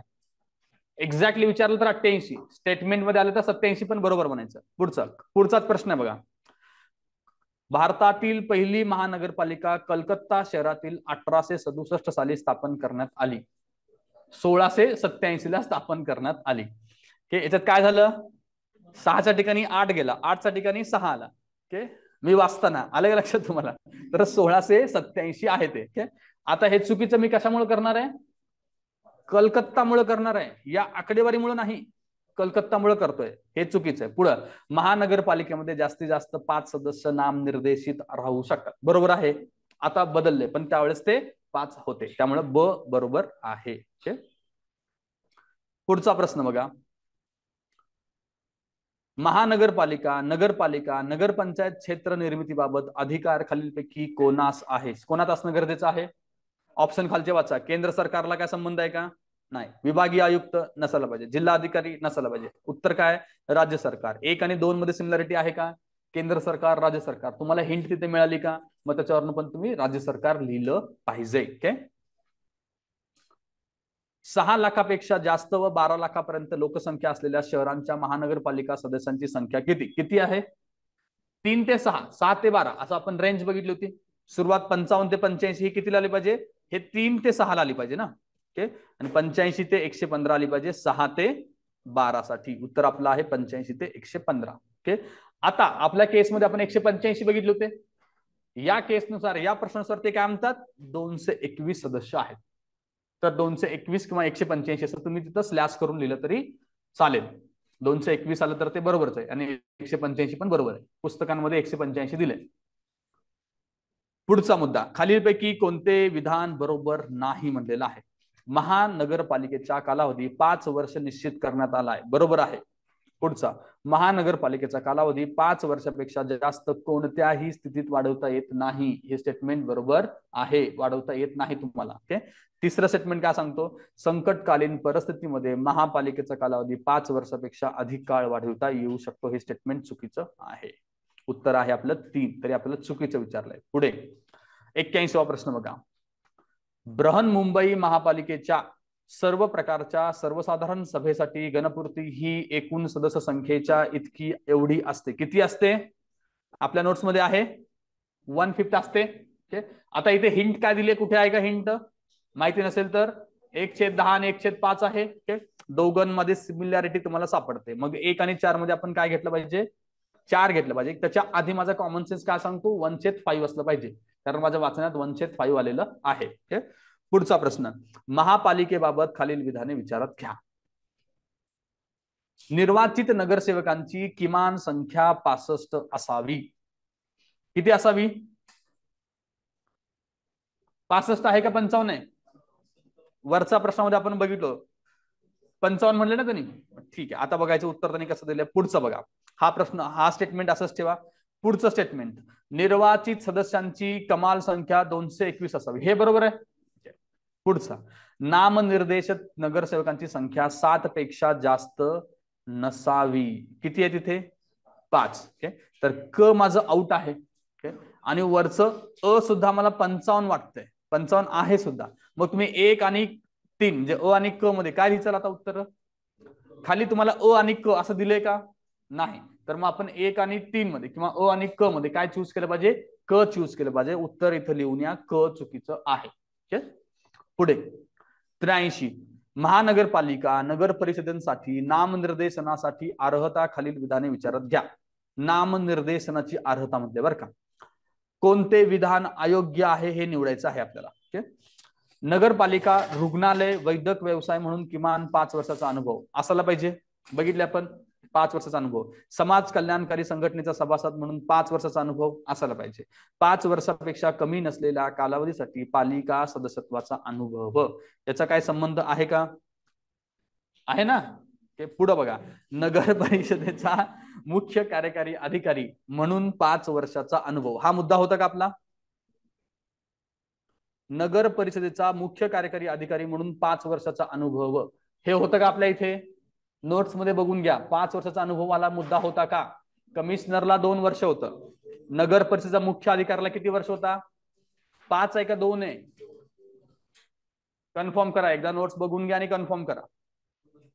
2 आहे? पाहिलंय कोणी? मला इथं लिहायला सांगा कन्फर्म करून. सापडते का नोट्स मध्ये?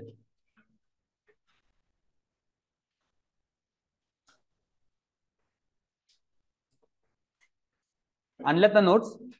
हा, बघा त्या नोट्स मध्ये 5 आहे का 2 आहे? 2 आहे ना. तर मग इथे त्यांनी 5, 2च्या ऐवजी 5 दिले म्हणून हे स्टेटमेंट चुकीचं करायचं का आपल्याला? ओके, त्यामुळे हे चुकीचं करणं आपल्याला उत्तर येतं ड. आलं का लक्षात तुम्हाला? तर मुख्य कार्यकारी काय म्हणताय? 5 वर्ष दिले का? मनपा आयुक्त किती? 2 वर्ष. हा, मी तेच म्हणत होतो. आणि सीओ 5 वर्ष आहे ना. आयुक्त 5 वर्ष आणि सीओ 5 आणि आयुक्त 2 असायला पाहिजे. मग तसं पाहिलं तर हे ड स्टेटमेंट बरोबर असायला पाहिजे. ओके, मग क मध्ये काय गडबड आहे का बघा. 5 वर्षापेक्षा कमी नसलेल्या कालावधीसाठी पालिका सदस्यत्वाचा अनुभव. पालिका सदस्यत्वाचा अनुभवाचा काय संबंध इथे येतो का? नगरसेवकाचा आहे का 5 वर्षाचा? मग हे सगळे बरोबर आहेत का? मग वरीलपैकी एक ही नाही उत्तर असायला पाहिजे. तर मग वरीलपैकी एक ही उत्तर लिहून घ्या. याचं उत्तर असायला पाहिजे 4. आणि 2014चा प्रश्न आहे तो एकदा कन्फर्म करा. मला एक वाटतं की ड मध्ये इथं मिसप्रिंट होऊन आपल्या इथं 5 आला असेल, परीक्षेमध्ये काहीतरी वेगळा आकडा असेल.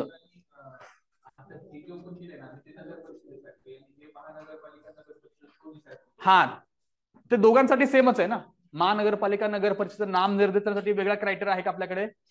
एकच आहे. तुम्ही महानगरपालिकेच्या लिस्ट मध्ये बघा हवं तर, त्यांनी स्लॅश करून दोन्ही दिले, नगर परिषद पण दिले आणि महानगरपालिका सुद्धा दिलेलं आहे. तर आपल्या नोट्स नुसार ह्या सगळे स्टेटमेंट बरोबर आहेत. ओके, उत्तर काय पाहिजे? वरीलपैकी एकही नाही असायला पाहिजे. जर उत्तर 3 असेल तर मग डीच्या स्टेटमेंटमध्ये 5 वर्षाच्या ठिकाणी काहीतरी वेगळा आकडा असेल, नसेल तर याचं उत्तर 4च असायला हवं. ओके, पुढचा प्रश्न बघा. हा, आता हे एकदा प्रश्न येऊन गेलेला आहे की निवडणुकांमध्ये उमेदवारांच्या खर्चाची मर्यादा. ओके, हे एकदा मी तुम्हाला जे सांगितलंय ना, कुणाचं पुस्तक सांगितलं आपण? पंचायत राजचं किशोर लवटे सरांच्या पुस्तकाचे शेवटचे जे 10-12 पेजेस आहेत ना, ते तुमच्या या नोट्सला जोडून ठेवा. तिथं चार्ट्स त्यांनी दिले, चार्ट्स. त्या चार्ट्स मधून अभ्यास पण होईल आणि त्याच्यामध्ये त्यांनी हा डेटा सुद्धा दिलेला आहे. ओके, आता बघा हा प्रश्न लॉजिकली सॉल्व्ह होईल का बघा.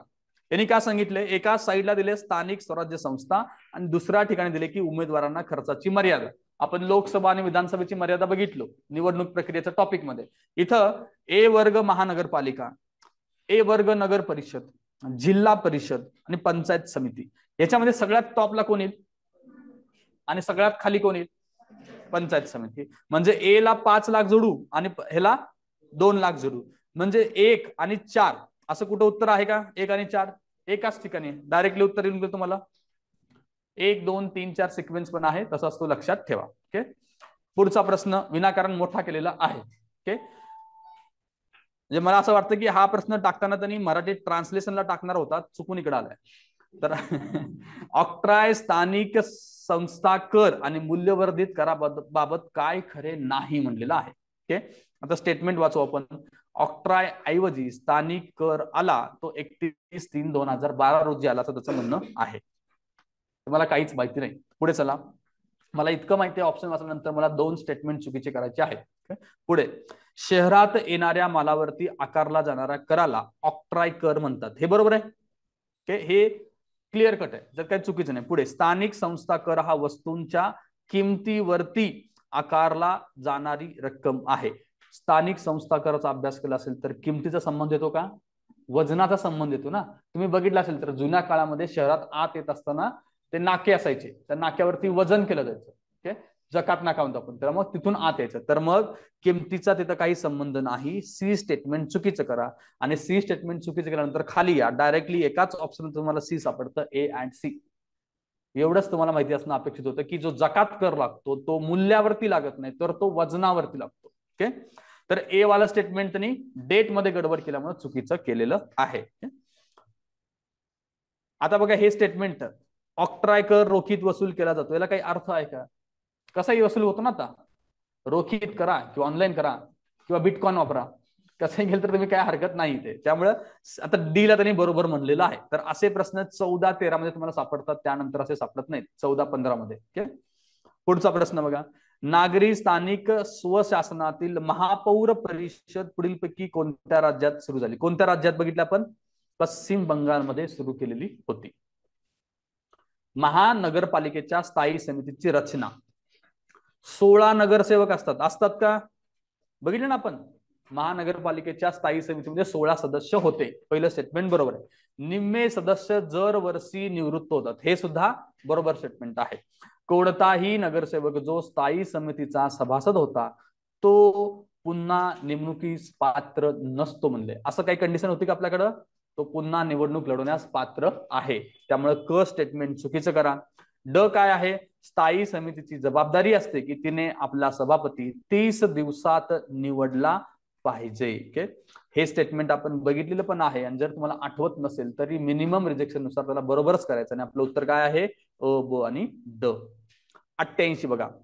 महानगरपालिकेच्या समितीचा अध्यक्ष सलग 2 बैठका आमंत्रित करण्यास अपयशी ठरला तर त्यास याद्वारे पदावरून दूर हटवले जाऊ शकते. कुणाकडनं हटवण्याची ताकद आहे? राज्य शासनालाच ती ताकद आहे. उत्तर आहे आपलं 4. पुढचा प्रश्न बघा. महानगरपालिकेच्या ऐच्छिक आणि अनिवार्य आणि ऐच्छिक कामांचा क्रम. आता हा तसाच प्रश्न आहे. कधीचा प्रश्न आहे बघा, 13-14 मध्ये असेच काहीतरी विचित्र प्रश्न विचारले जायचे. विनाकारण मोठं करायचं आणि वेळ जास्त घ्यायचा. आता मला याच्यात वाचून सांगा. पहिल्यांदा बघा, रस्ते आणि सार्वजनिक स्थळांची स्वच्छता हे अनिवार्य असलं पाहिजे का ऐच्छिक असलं पाहिजे? अनिवार्य असलं पाहिजे ना. प्रत्येक महानगरपालिका हे काम करते, त्यामुळे हे अनिवार्य आलं. पुढचा मुद्दा, उद्यान व पोहण्याचे तलाव याची सोय करणे हे ऐच्छिक असायला पाहिजे. काही महानगरपालिकेमध्ये पोहण्याचे तलाव आहेत का? आपल्याकडे नाहीत. जर बंधनकारक असलं असताना प्रत्येक नगरपालिकेत तुम्हाला दिसलं असतं ते, त्यामुळे हे कसं आहे? ऐच्छिक आहे. वृक्षारोपण आणि क्रीडांगण हे पण ऐच्छिक असलं पाहिजे. प्राथमिक शिक्षणाची सोय हे ऐच्छिक आहे का अनिवार्य आहे? प्राथमिक शिक्षणाची सोय अनिवार्य असला पाहिजे. पुढे चला, रुग्णवाहिका कशी असली पाहिजे? अनिवार्य का ऐच्छिक आहे? बरं ठीक आहे, याला असंच ठेवा. ई ला. एफ या, गटार व्यवस्थापन आणि सार्वजनिक स्वच्छतागृहाची उभारणी आणि निगराणी हे काय असलं पाहिजे? अनिवार्य. ओके, आता मला एवढं तुम्ही बघितल्यानंतर ऍटलिस्ट तुम्हाला अ आणि एफ, ए आणि एफ हे अनिवार्य इतकं तरी मला माहिती आहे. कन्फर्म माहिती आहे मला हे अनिवार्य आहे, कारण दोन्हीकडे स्वच्छतेचा समावेश येतो. तर अनिवार्य अनिवार्य कुठे आहे बघा? ए ला अनिवार्य, ए ला अनिवार्य, एफ ला अनिवार्य आणि एफ ला अनिवार्य. ओके, म्हणजे 3 आणि 4 माझे एलिमिनेट झाले. ओके, कारण खाली ऐच्छिक दिलेलं आहे. आता 1 आणि 2 मध्ये निवडत असताना कुठे फरक केला त्यांनी? बी ला ऐच्छिक आहे. ओके, सी मध्ये काय लिहिलं आपण? वृक्षारोपण आणि क्रीडांगण ऐच्छिक लिहिले, त्याच्यावरून आपल्याला उत्तर येऊन जातं 1. मग आता बघा, आपलं ईचं जे कन्फ्युजन होतं, ई ला काय दिलंय? ऐच्छिक दिले. रुग्णवाहिका सेवा जर बंधनकारक असली असती तर मग मंत्र्यांच्या, नगरसेवकांच्या नावानं फिरणारा तुम्हाला दिसतात ना आधीमध्ये. जर अनिवार्य असलं असतं तर महानगरपालिकेला कंपल्सरी ते द्यावं लागलं असतं. ओके, पुढचा, आणि हा प्रश्न पुन्हा कधी आलेला नाही. ओके, 90 बघा, पुढील 2 विधानांपैकी कोणते विधान योग्य आहे? रस्त्यांना नावे देणं हे महानगरपालिकेचं ऐच्छिक कार्य आहे का अनिवार्य आहे? ऐच्छिक अनिवार्य? का बरं अनिवार्य असलं पाहिजे? एक तर 2 उद्देश आहेत त्याचे. पहिला उद्देश काय असला पाहिजे? तुमच्या शहरामध्ये ट्रान्सपोर्टेशन करायचं असेल तुम्हाला, किंवा ऍड्रेस द्यायचा असेल तर तुम्ही नावं दिलीच पाहिजे ना, नाहीतरी लोक आपल्या मनाने काही नाव देतील. तेव्हा नाव देणं हे गरजेचं आहे, हा आपला पहिला उद्देश. दुसरा, मग नेत्यांची नावं देणार कुठं आपण? त्यामुळे ते अनिवार्य आहे, ऐच्छिक नाही. पुढचा मुद्दा, आराखडा स्थापन करणे आणि महानगरपालिकेचे अनिवार्य काम आहे. हे अनिवार्य काम असलं पाहिजे. आराखडा स्थापन करणे, सॉरी आराखडा नाही, आखाडा. हा, आखाडा हे कोल्हापूरसाठी असू शकतं, बाकीच्या ठिकाणी नाही. त्यामुळे हे स्टेटमेंट सुद्धा चुकीचं आहे. एकही नाही. 91 या, खालीलपैकी कोणती एक महानगरपालिका विशेष अधिनियमाद्वारे संचलित होते? आपण विशेष कायदे कुणाकुणाचे बघितले? मुंबई आणि नागपूर. याच्या नावात नागपूर दिसतंय, तर मग नागपूर उत्तर आहे आपलं. ओके, पुढे बघा, महानगरपालिकांची नावं आणि त्यांची स्थापना वर्ष त्यांनी दिलेलं आहे. आता हा एकदा आलेला प्रश्न आहे, तो तुमच्या नोट्समध्ये तुम्ही लिहून काढा. आता याच्यामध्ये अकोला, अहमदनगर, अमरावती, औरंगाबाद. मला एक सांगा, याच्यात सगळ्यात पहिलं कोण असणार आहे? तिन्ही महानगरपालिका वाचा, त्याच्यात तुम्हाला लॉजिकली काय वाटतं की कोणती महानगरपालिका सुरुवातीला स्थापन झाली असेल? औरंगाबाद झाली असणार आहे. तर मग ड ला मी 1 जोडू, 1982. ड ला 1982 जोडा. तुमचं ऑप्शन क्रमांक 3 तर इथे इलिमिनेट होतोय. ओके, त्याच्यानंतर पुढे याच्यानंतर बघा, अकोला, अहमदनगर आणि अमरावती ह्याच्याबद्दल कोणाला जोडताल तुम्ही? या तिघांमध्ये कोण असलं पाहिजे आधी? अमरावती असेल ना. जर तुम्ही त्यांचं इव्होल्युशन किंवा त्याची डेव्हलपमेंट आणि त्याचा स्टेटस बघितलात तर क ला 3 जोडा. तुमचा 4 नंबरचा ऑप्शन इलिमिनेट झाला. आता तुमच्याकडे राहते 1 आणि 2 मध्ये. अकोला आणि अहमदनगर मध्ये पहिल्यांदा तुम्ही कुणाला घेताल?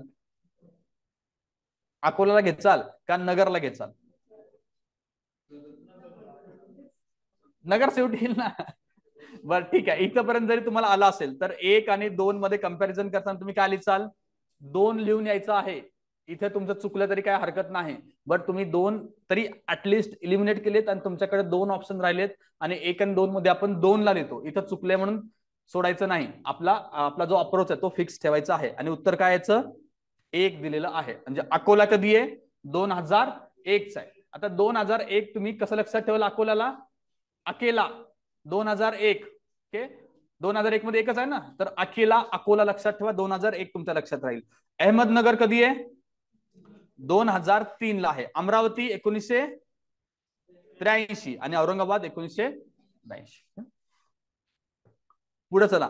राज्यात सर्वात शेवटी जाहीर करण्यात आलेली महानगरपालिका. हा प्रश्न कॅन्सल झालाय कारण त्यावेळेस परभणी होती. ओके, सगळ्यात शेवटी त्यावेळेस परभणी स्थापन. आता काय 2 नवीन आलेत ना आपल्या, तर त्या स्थापन झाल्यानंतर तुम्ही त्या 2 घ्यायच्यात, कधी स्थापन झाल्या त्या. ओके, आता घोषणा आहे फक्त.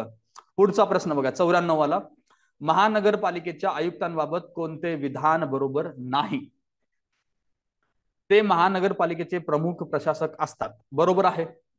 त्यांची नेमणूक व बदली केवळ राज्य शासन करू शकतं, बरोबर आहे. एकूण नगरसेवकांच्या 2/3 बहुमताने ठराव पास करून पदावरून त्यांना बोलवलं जातं. किती आहे? 5/8 आहे. त्यामुळे 3 नंबरचं स्टेटमेंट चुकीचं आहे. प्रत्येक महानगरपालिकेकरता 1 महापौर आणि 1 उपमहापौर असेल अशा प्रकारची तरतूद कोणत्या अधिनियमानुसार करण्यात आली आहे? आता मला सांगा की ह्याच्यामध्ये तुम्ही काय लिहिणं अपेक्षित आहे? प्रत्येक महानगरपालिका म्हणले ना, तर मग शहर स्पेसिफिक आपण डिलीट केलं पाहिजे, इलिमिनेट केलं पाहिजे. मुंबई महानगरपालिका अधिनियम गेलं पाहिजे, नागपूर पण गेलं पाहिजे. ओके, आता तसं पण झाल्यानंतर 2-4 राहतं. एक तो तुमचा अप्रोच पाहिजे. दुसरा सिमिलॅरिटी पण दिसते तुम्हाला 2-4 मध्ये. मुंबई प्रांतिक महानगरपालिका अधिनियम आणि चौथा पण ऑप्शन तोच आहे. मग 2 आणि 4 मध्ये 1889 आहे का 1949 आहे आपला? 1949 आहे. उत्तर तुम्ही 4 लिहिलं अपेक्षित आहे. पुढचा, महाराष्ट्र राज्यातील नगर परिषदांचा कारभार कोणत्या अधिनियमान्वये चालतो? सोपा प्रश्न आहे. कुठला आहे तो? महाराष्ट्र नगर परिषद नगरपंचायती औद्योगिक नागरी अधिनियम 1965. खालचे ऑप्शन बघा. मुंबई शहर नगरपालिका अधिनियम 92, मुंबई जिल्हा नगरपालिका अधिनियम. याला काही अर्थ आहे का जिल्हा नगरपालिका अधिनियम वगैरे? असे ऑप्शन तर आपण एलिमिनेट केलेच पाहिजेत. पुढे, नगर परिषदेच्या एका वार्डातील मद्य विक्रीची अनुज्ञप्ती रद्द, म्हणजे दारू अनुज्ञप्ती म्हणजे काय? लायसन रद्द करण्यासंबंधी खालीलपैकी कोणत्या तरतुदी चुकीच्या आहेत? हा, हे मी तुम्हाला मगाशी म्हणत होतो की दारूबंदीच्या संबंधितले जे रेफरन्स तुम्हाला लवटे सरांच्या पुस्तकात सापडतील तेवढे तू आपल्या नोट्समध्ये ऍड करा. की ग्रामीण भागात दारूबंदी कशी होते आणि शहरी भागात कशी बंदी होते, तो एक प्रश्न तुम्हाला ऍड करून घ्यायचा आहे. ओके, नगर परिषदेच्या एका वार्डाबद्दल त्यांनी विचारलेलं आहे. आता इथं बघा काय चुकीचं विचारलंय ना. संबंधित वार्डातील 25% पेक्षा कमी नसलेला महिला मतदारांनी अर्ज केला पाहिजे. पहिलं स्टेटमेंट इथे बरोबर आहे. सदर अर्जाची छाननी अधीक्षक राज्य उत्पादन शुल्क यांच्याकडून होतो, हे सुद्धा स्टेटमेंट बरोबर आहे. जिल्हा अधिकाऱ्यांच्या आदेशानुसार गुप्त मतदान घेतले जाते, हे सुद्धा बरोबर आहे. जर मद्य विक्रीची अनुज्ञप्ती रद्द झाल्याच्या बाजूने मतदान झाल्यास तसा आदेश जिल्हाधिकारी काढतात. हे जिल्हाधिकारी तर मला माहिती आहेत आणि मतदान म्हणले की जिल्हाधिकारीच आला पाहिजे. इथं फक्त लक्षात द्यावं की जिल्हाधिकारी ऐवजी त्यांनी अधीक्षक टाकला असताना ते चुकलं असतं, कारण अधीक्षकाला निवडणुकीचा काही संबंध येत नाही. सगळे स्टेटमेंट बरोबर आहेत, वरीलपैकी कोणतंच चुकीचं नाही. खालीलपैकी कोणता एक उत्पन्नाचा स्रोत नगरपालिकेचा नाही म्हणलेला आहे? सिंपल आहे. स्थानिक कर आहे, करेत्तर महसूल असणार आहे, सहाय्यक असेल आणि जीएसटी त्यांचा काही संबंध येत नाही. पुढचा प्रश्न, ई शासनावरील मिशन मोड प्रकल्पाच्या प्रथम टप्प्यात खालीलपैकी कोणती एक सेवा नगरपालिकेद्वारे दिली जात नाही म्हटलेलं आहे? ई शासन मिशन मोड, इमारत मान्यता असली पाहिजे का? बाय डिफॉल्ट त्यांचं काम आहे. पुढचं, लेखांकन व्यवस्था असली पाहिजे.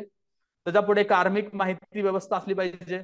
आधारभूत संरचना विकास, याचा माहितीचा काय संबंध येतो का? काहीच नसल्यामुळे आपण उत्तर क्रमांक 4 लिहिणार आहोत. पुढचा, नगर परिषदेच्या किती श्रेणीत विभाजित केल्या जातात? किती आहे? ए, बी आणि सी मध्ये. ओके, 101वा प्रश्न बघा. नगर परिषद सदस्य आपल्यामधून विषय समितींच्या सदस्यांची निवड करतात, बरोबर आहे का? ही निवड प्रमाणशीर प्रतिनिधित्व एकल संक्रमणीय मताद्वारे केली जाते, बरोबर आहे हे पण. पुढे, विषय समित्यांच्या सदस्यांची निवड करण्यासाठी नगर परिषदेची विशेष सभा जिल्हाधिकारी बोलवतात, हे सुद्धा बरोबर आहे. विशेष सभा नगर परिषदेच्या पहिल्या बैठकीपासून 10 दिवसाच्या आत बोलवणे आवश्यक आहे. किती तिथे? 7 दिवसाच्या आत बोलवणे आहे. तर इतकं मायन्यूट लेवलला सुद्धा ते कधी कधी चुकवतात. 10 नाही तर तिथे काय आहे 7. उत्तर काय आहे अ, ब आणि क बरोबर.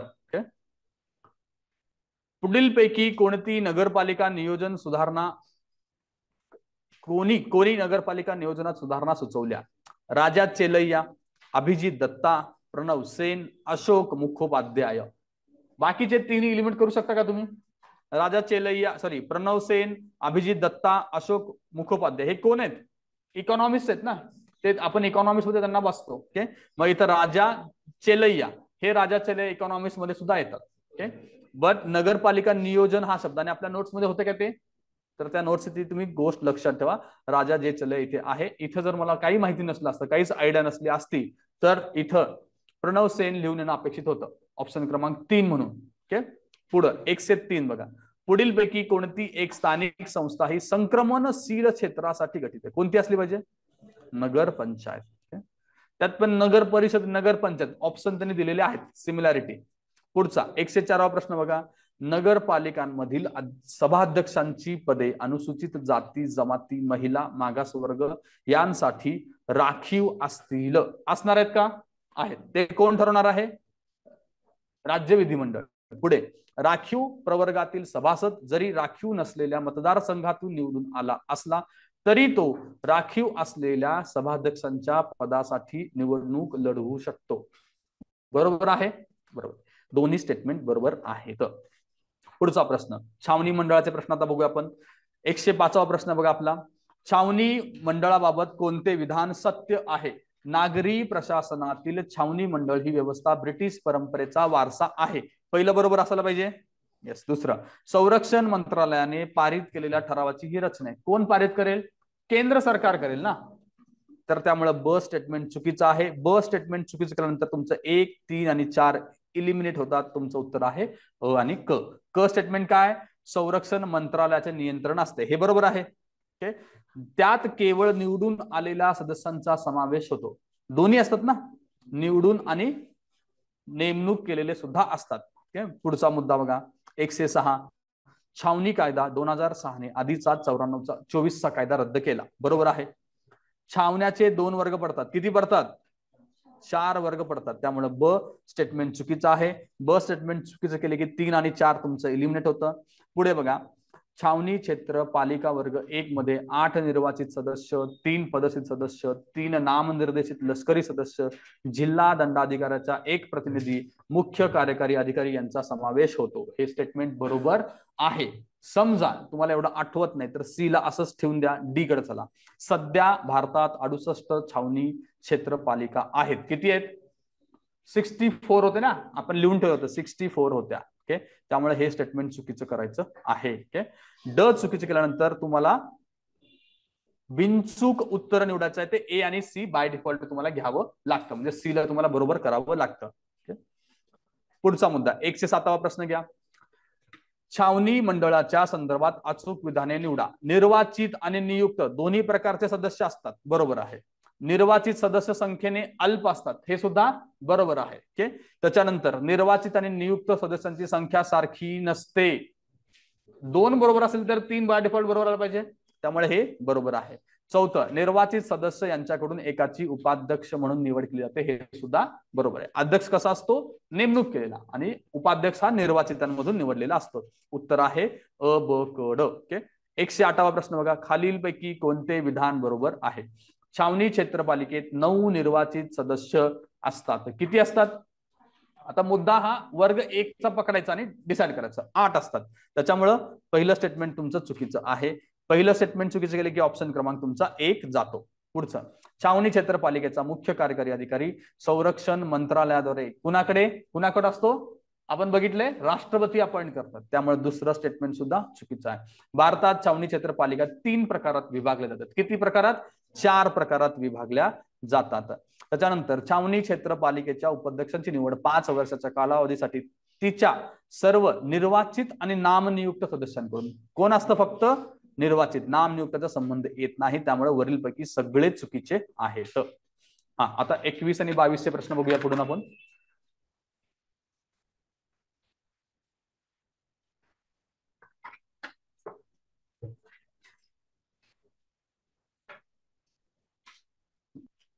109वा प्रश्न बघा, जिल्हा परिषद जल व्यवस्थापन आणि स्वच्छता समिती बद्दलचा प्रश्न आहे. कोणती विधानं बरोबर आहेत? जिल्हा परिषदेचा अध्यक्ष हा या समितीचा पदसिद्ध अध्यक्ष असतो. बरोबर आहे. ओके, रिपीट झालेला प्रश्न आहे. जिल्हा परिषदेचा सर्व विषय समित्यांचे सभापती या समितीचे पदसिद्ध सदस्य असतात. हे सुद्धा बरोबर आहे. ओके, तिसरा, या समितीत जिल्हा परिषद सदस्यांमधून अध्यक्षांद्वारे नामनिर्देशित केलेल्या 5 सदस्यांपैकी किमान 3 महिला असल्या पाहिजेत. किती आहेत? 6 असतात ना. 6 लोकांना आपण नेमणूक करतो ना, त्याच्यातल्या निम्म्या महिला पाहिजे अशी कंडिशन आपली होती. 6 पैकी निम्म्या. ओके, हे म्हणतात की 5 सदस्य. तुम्ही ते बॉडी बघा, किती नेमणूक करतो आपण? 6 लोकांना नेमणूक करतो. त्यामुळे आपलं सी नंबरचं स्टेटमेंट चुकीचं आहे. सी चुकीचं केल्यानंतर तुमचं 2 आणि 4 आउट होतं. ओके, आणि आता पुढे बघूया आपण. उपमुख्य कार्यकारी अधिकारी हा पदसिद्ध सचिव असतो का? पदसिद्ध सचिव कोण आहे? Additional CEO. त्यामुळे डी स्टेटमेंट आउट केलं की तुम्हाला डायरेक्टली उत्तर येऊन जातं ए आणि बी. बघा, याच्यामध्ये तुम्हाला डी जरी चुकीचं आहे इतकं जरी माहित असलं तरी उत्तर आलं असतं.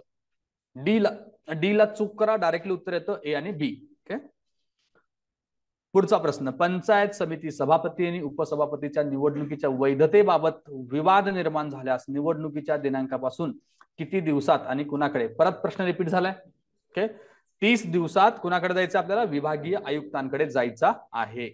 पुढचा प्रश्न 111वा, 74व्या घटना दुरुस्ती अन्वये संक्रमणीय क्षेत्र, छोटे मोठे नागरी क्षेत्र म्हणजेच खालील घटक विचारात घेऊन राज्यपालांनी सार्वजनिक सूचनेद्वारे सूचित केलेले क्षेत्र कोणती क्षेत्रे असतात? आपण कुठल्या क्रायटेरिया बघितला? लोकसंख्या, घनता, कृषी आणि आर्थिक महत्व. हा सुद्धा प्रश्न रिपीट झालेला आहे. पुढचा प्रश्न बघा, 74व्या घटना दुरुस्तीच्या कायद्याच्या संदर्भात पुढील विधाने बरोबर आहेत का ते बघा. या कायद्याने भारताच्या संविधानात 11A जोडलाय. किती जोडलंय? 9A जोडलेला आहे. त्यामुळे हे स्टेटमेंट आपलं चुकीचं आहे. ओके, गडबडीमध्ये ते आपण बरोबर करून जातो. ओके, या कायद्याने भारताच्या संविधानात 12वे परिशिष्ट जोडले आहे. हे मात्र बरोबर आहे. ओके, 113वा प्रश्न बघा, भारतातील छावणी क्षेत्रपालिकेसंबंधी खालील विधाने विचारात घ्या. छावणी क्षेत्रपालिका 4 वर्गांमध्ये विभागल्या जातात. बरोबर आहे. ओके, पहिलं स्टेटमेंट आपलं बरोबर आहे. पहिलं बरोबर आहे म्हणल्यानंतर तुमचं 1 नंबरचा ऑप्शन इलिमिनेट होईल. पुढचा बघा, वर्ग 4 छावणी क्षेत्रपालिकेमध्ये फक्त 4 सदस्य निवडून येतात. फक्त 2 येतात. 2. ओके, तो आपला चार्ट बघून घ्या, त्याच्यात आपण दिलंय 4 नाही तर 2 येतात. ओके, ब स्टेटमेंट चूक करा, तुमचा ऑप्शन 2 पण जातोय आणि 4 पण जातोय. फक्त राहतं ए आणि सी. ओके, सी वाला स्टेटमेंट काय आहे? वर्ग 4 छावणी क्षेत्रपालिकेमध्ये नागरी लोकसंख्या ही 2500 पेक्षा जास्त असत नाही. बरोबर आहे. 2500च्या खाली आपण 4 ला म्हणलो होतो. ओके, सी बरोबर आहे. डी बघा, छावणी क्षेत्रपालिकेच्या मुख्य कार्यकारी अधिकाऱ्यांची नेमणूक संरक्षण मंत्रालय करतं. कोण करतं? राष्ट्रपती करतो. हे 2दा येऊन गेलेलं आहे. ओके, उत्तर आहे आपलं ए आणि सी. पुढचा प्रश्न, महाराष्ट्रातील महापालिका संबंधित खालील विधाने विचारात घ्या. इमारती संबंधित नियम बनवणे व ते अंमलात आणण्याची जबाबदारी महानगरपालिकेची असते. आपण वाचलं नाही बट कॉमन सेन्स आहे ना. ओके, पहिलं बरोबर आहे. पुढचं, महापालिकेने घेतलेला कोणताही निर्णय राज्य शासन फिरवू शकत नाही. तर हे स्टेटमेंट मी चुकीचं केलं असतं. ओके, मी याला चुकीचं करून फक्त ए लिहिलं असतं, बट आयोगाने उत्तर दिले दोन्ही विधान बरोबर आहेत. ओके, जनरलीच आपण पाहिलं की त्यांचे निर्णय रद्द करण्याचा अधिकार पण आहे राज्य शासनाला. राज्य शासनाने रद्द पण केलं, पण हे स्टेटमेंट तो कशा पद्धतीने त्यांनी बनवले हे कळतच नाही आपल्याला. जर त्यात त्यांनी असं दिलं असतं, जर ते कधी होतं, राज्य शासनाचा रोल कधी होतो? जर काही चुकीच्या पद्धतीने निर्णय घेतला असेल तर येतो. ओके, मग याला सेन्स असा घ्यायचा असेल की जे काही निर्णय योग्य आहेत त्याबद्दल राज्य शासन काही निर्णय फिरवू शकत नाही असं त्यांना म्हणायचं असेल. ओके, बट याच्यामध्ये दोन्ही प्रकारचे निर्णय समाविष्ट होतात. त्याच्यामुळे मी याला चूकच करेन. राज्य शासनाला तेवढा अधिकार आहे आणि मी उत्तर लिहून येईल फक्त अ बरोबर, जरी इथं दोन्ही बरोबर दिलं असेल तरी. ओके, पुढचा मुद्दा 115वा प्रश्न बघा, खालील विधानांचे परीक्षण करून योग्य पर्याय निवडा. राज्य निवडणूक आयोग महाराष्ट्र याच्याबद्दलचं पहिलं स्टेटमेंट, स्थानिक स्वराज्य संस्थांच्या निवडणुकांसाठी स्वतंत्र मतदार याद्या तयार करते का? आपण हे कलम बघितलोय, दोन्हीकडे एकच मतदार यादी असते. ओके, जे ECI election commission of India करतात तेच आपण इथे वापरतो, त्यामुळे पहिलं स्टेटमेंट चुकीचं आहे आणि डायरेक्टली मला उत्तर येऊन जातं ए चूक. ओके, पुढे प्रत्येक निवडणुकांच्या अगोदर प्रभागांचे परिसीमन करण्याची जबाबदारी आयोगावरती आहे. परिसीमन कोण करतं? आयोग करतं, परिसीमन आयोग. बट विभागणी कोण करतं? आयोग करत असतंय. म्हणजे कुठला आयोग? परिसीमन आयोग पण बघितलं ना आपण, ते त्यांचं काम आहे खरं तर. पण लँडवरती, जमिनीवरती आणण्याचं काम असतं या निवडणूक आयोगाचं.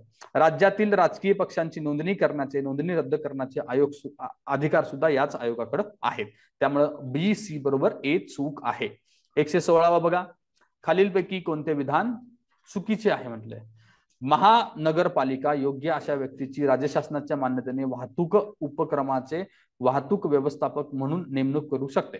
आता हा प्रश्न, हे स्टेटमेंट वाचल्यानंतर मला हे वरवरती ठीक वाटतंय. ओके, फक्त एक डाऊट कुठं आला पाहिजे? राज्य शासनाची मान्यतावरती आला पाहिजे. काय गरज आहे का? ओके, एला असं ठेवून पुढे चला.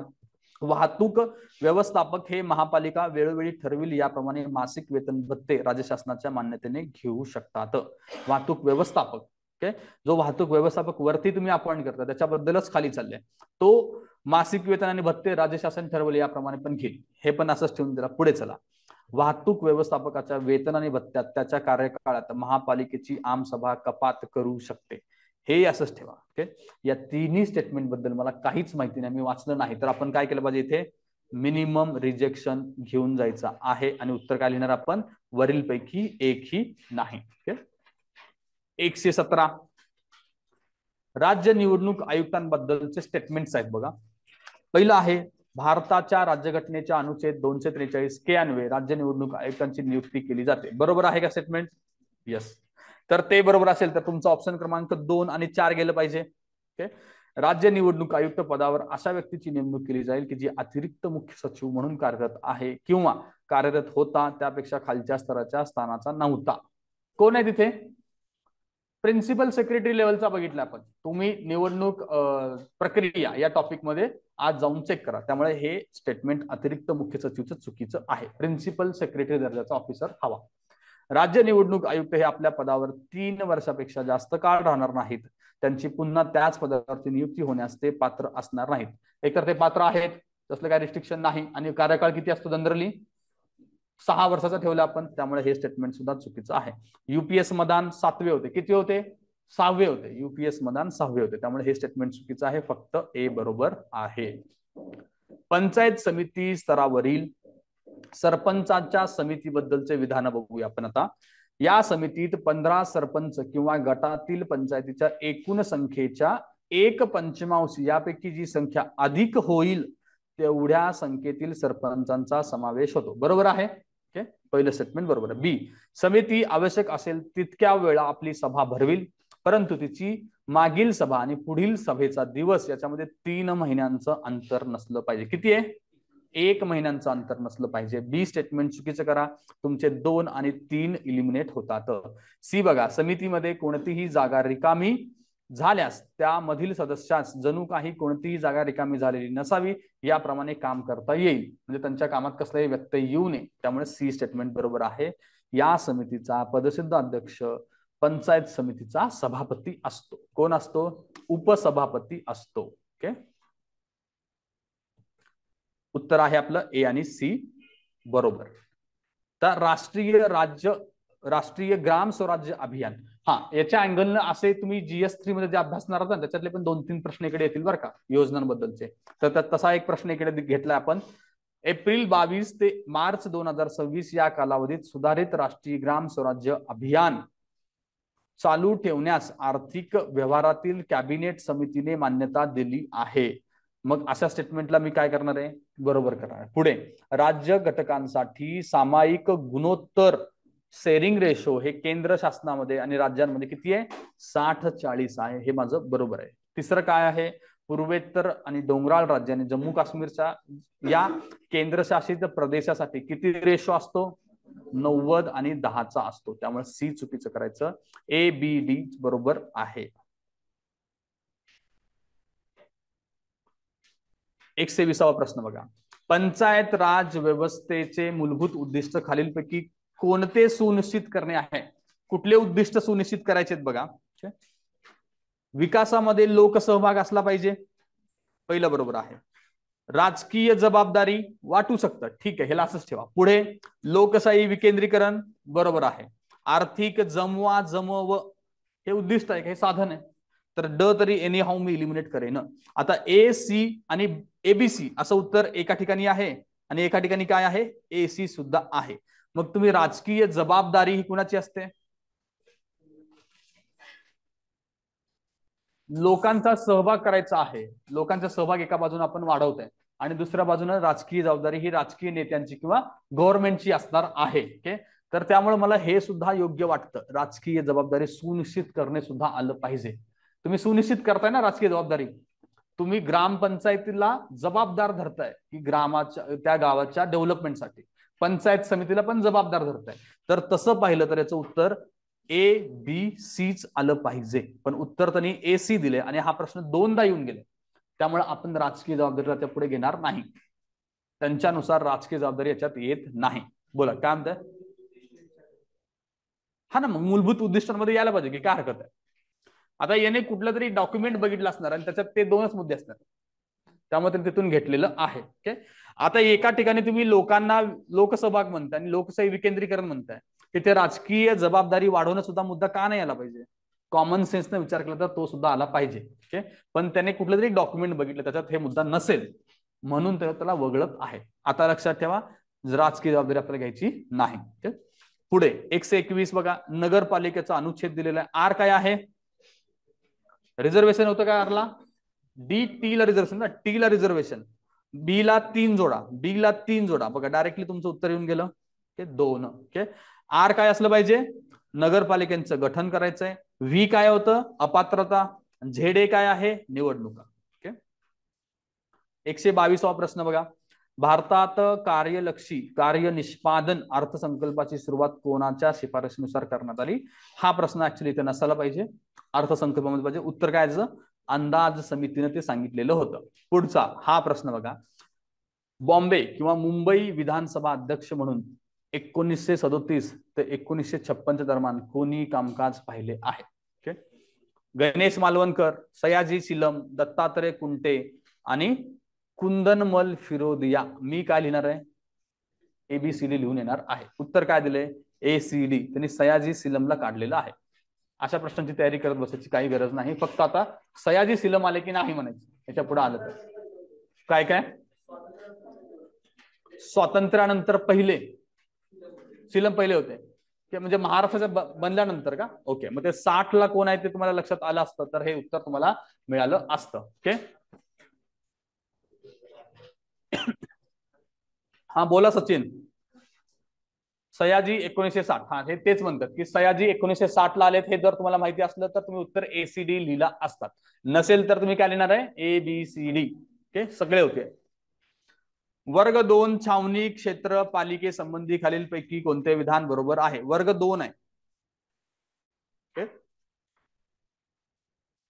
जनतेद्वारा 9 सदस्य या पालिकेत निवडले जातील. किती आहेत सदस्य, 6 की 7 आहेत, 6 आहेत का. ओके, तर ते 6 आहेत, तिथं 9 नाही आहेत बघा. आपण 8 6 असं सिक्वेन्स दिला होता ना, 7 आहेत का. बरं, 7 लिहून घ्या. वर्ग 1 ला 8 होते ना, त्यानंतर 7 होते. वर्ग 3 ला किती होते, 6 आणि वर्ग 4 ला 2. 8 7 6 2 हे लक्षात ठेवा. ओके, पहिलं स्टेटमेंट चुकीचं आहे. भारताच्या राष्ट्रपतीद्वारे या पालिकेत 3 लष्करी अधिकारी सदस्य म्हणून नामनिर्देशित केले जातील. किती सदस्य होते, 2 का 3 होते, 2 होते ना, तर इथं 3 हे चुकीचं स्टेटमेंट आहे. पुढे खासदार आणि विधानसभा सदस्य पालिकांना सभांना हजर राहू शकत नाहीत. हजर राहिलं काय हरकत आहे, हजर राहू शकतात. त्यामुळे सी चुकीचं आहे आणि उत्तर काय आपलं वरीलपैकी एकही नाही. ओके, पुढचा प्रश्न, महाराष्ट्रातील नगरपालिकेसंबंधी खालील विधाने विचारात घ्या. नामनिर्देशित सदस्य हा सभागृहाच्या नेतेपदी नियुक्त केला जाऊ शकत नाही. बरोबर आहे ना, लॉजिकली. तुम्ही वाचलं नाही कुठं, काही प्रॉब्लेम नाही, वाचलं नाही तरी मला सांगा की सभागृहाच्या नेतेपदी नामनिर्देशित कसा येऊ शकतो. ओके, निर्वाचित असले पाहिजे ना, ते खरे व्यक्ती आहेत. ओके, त्यामुळे ए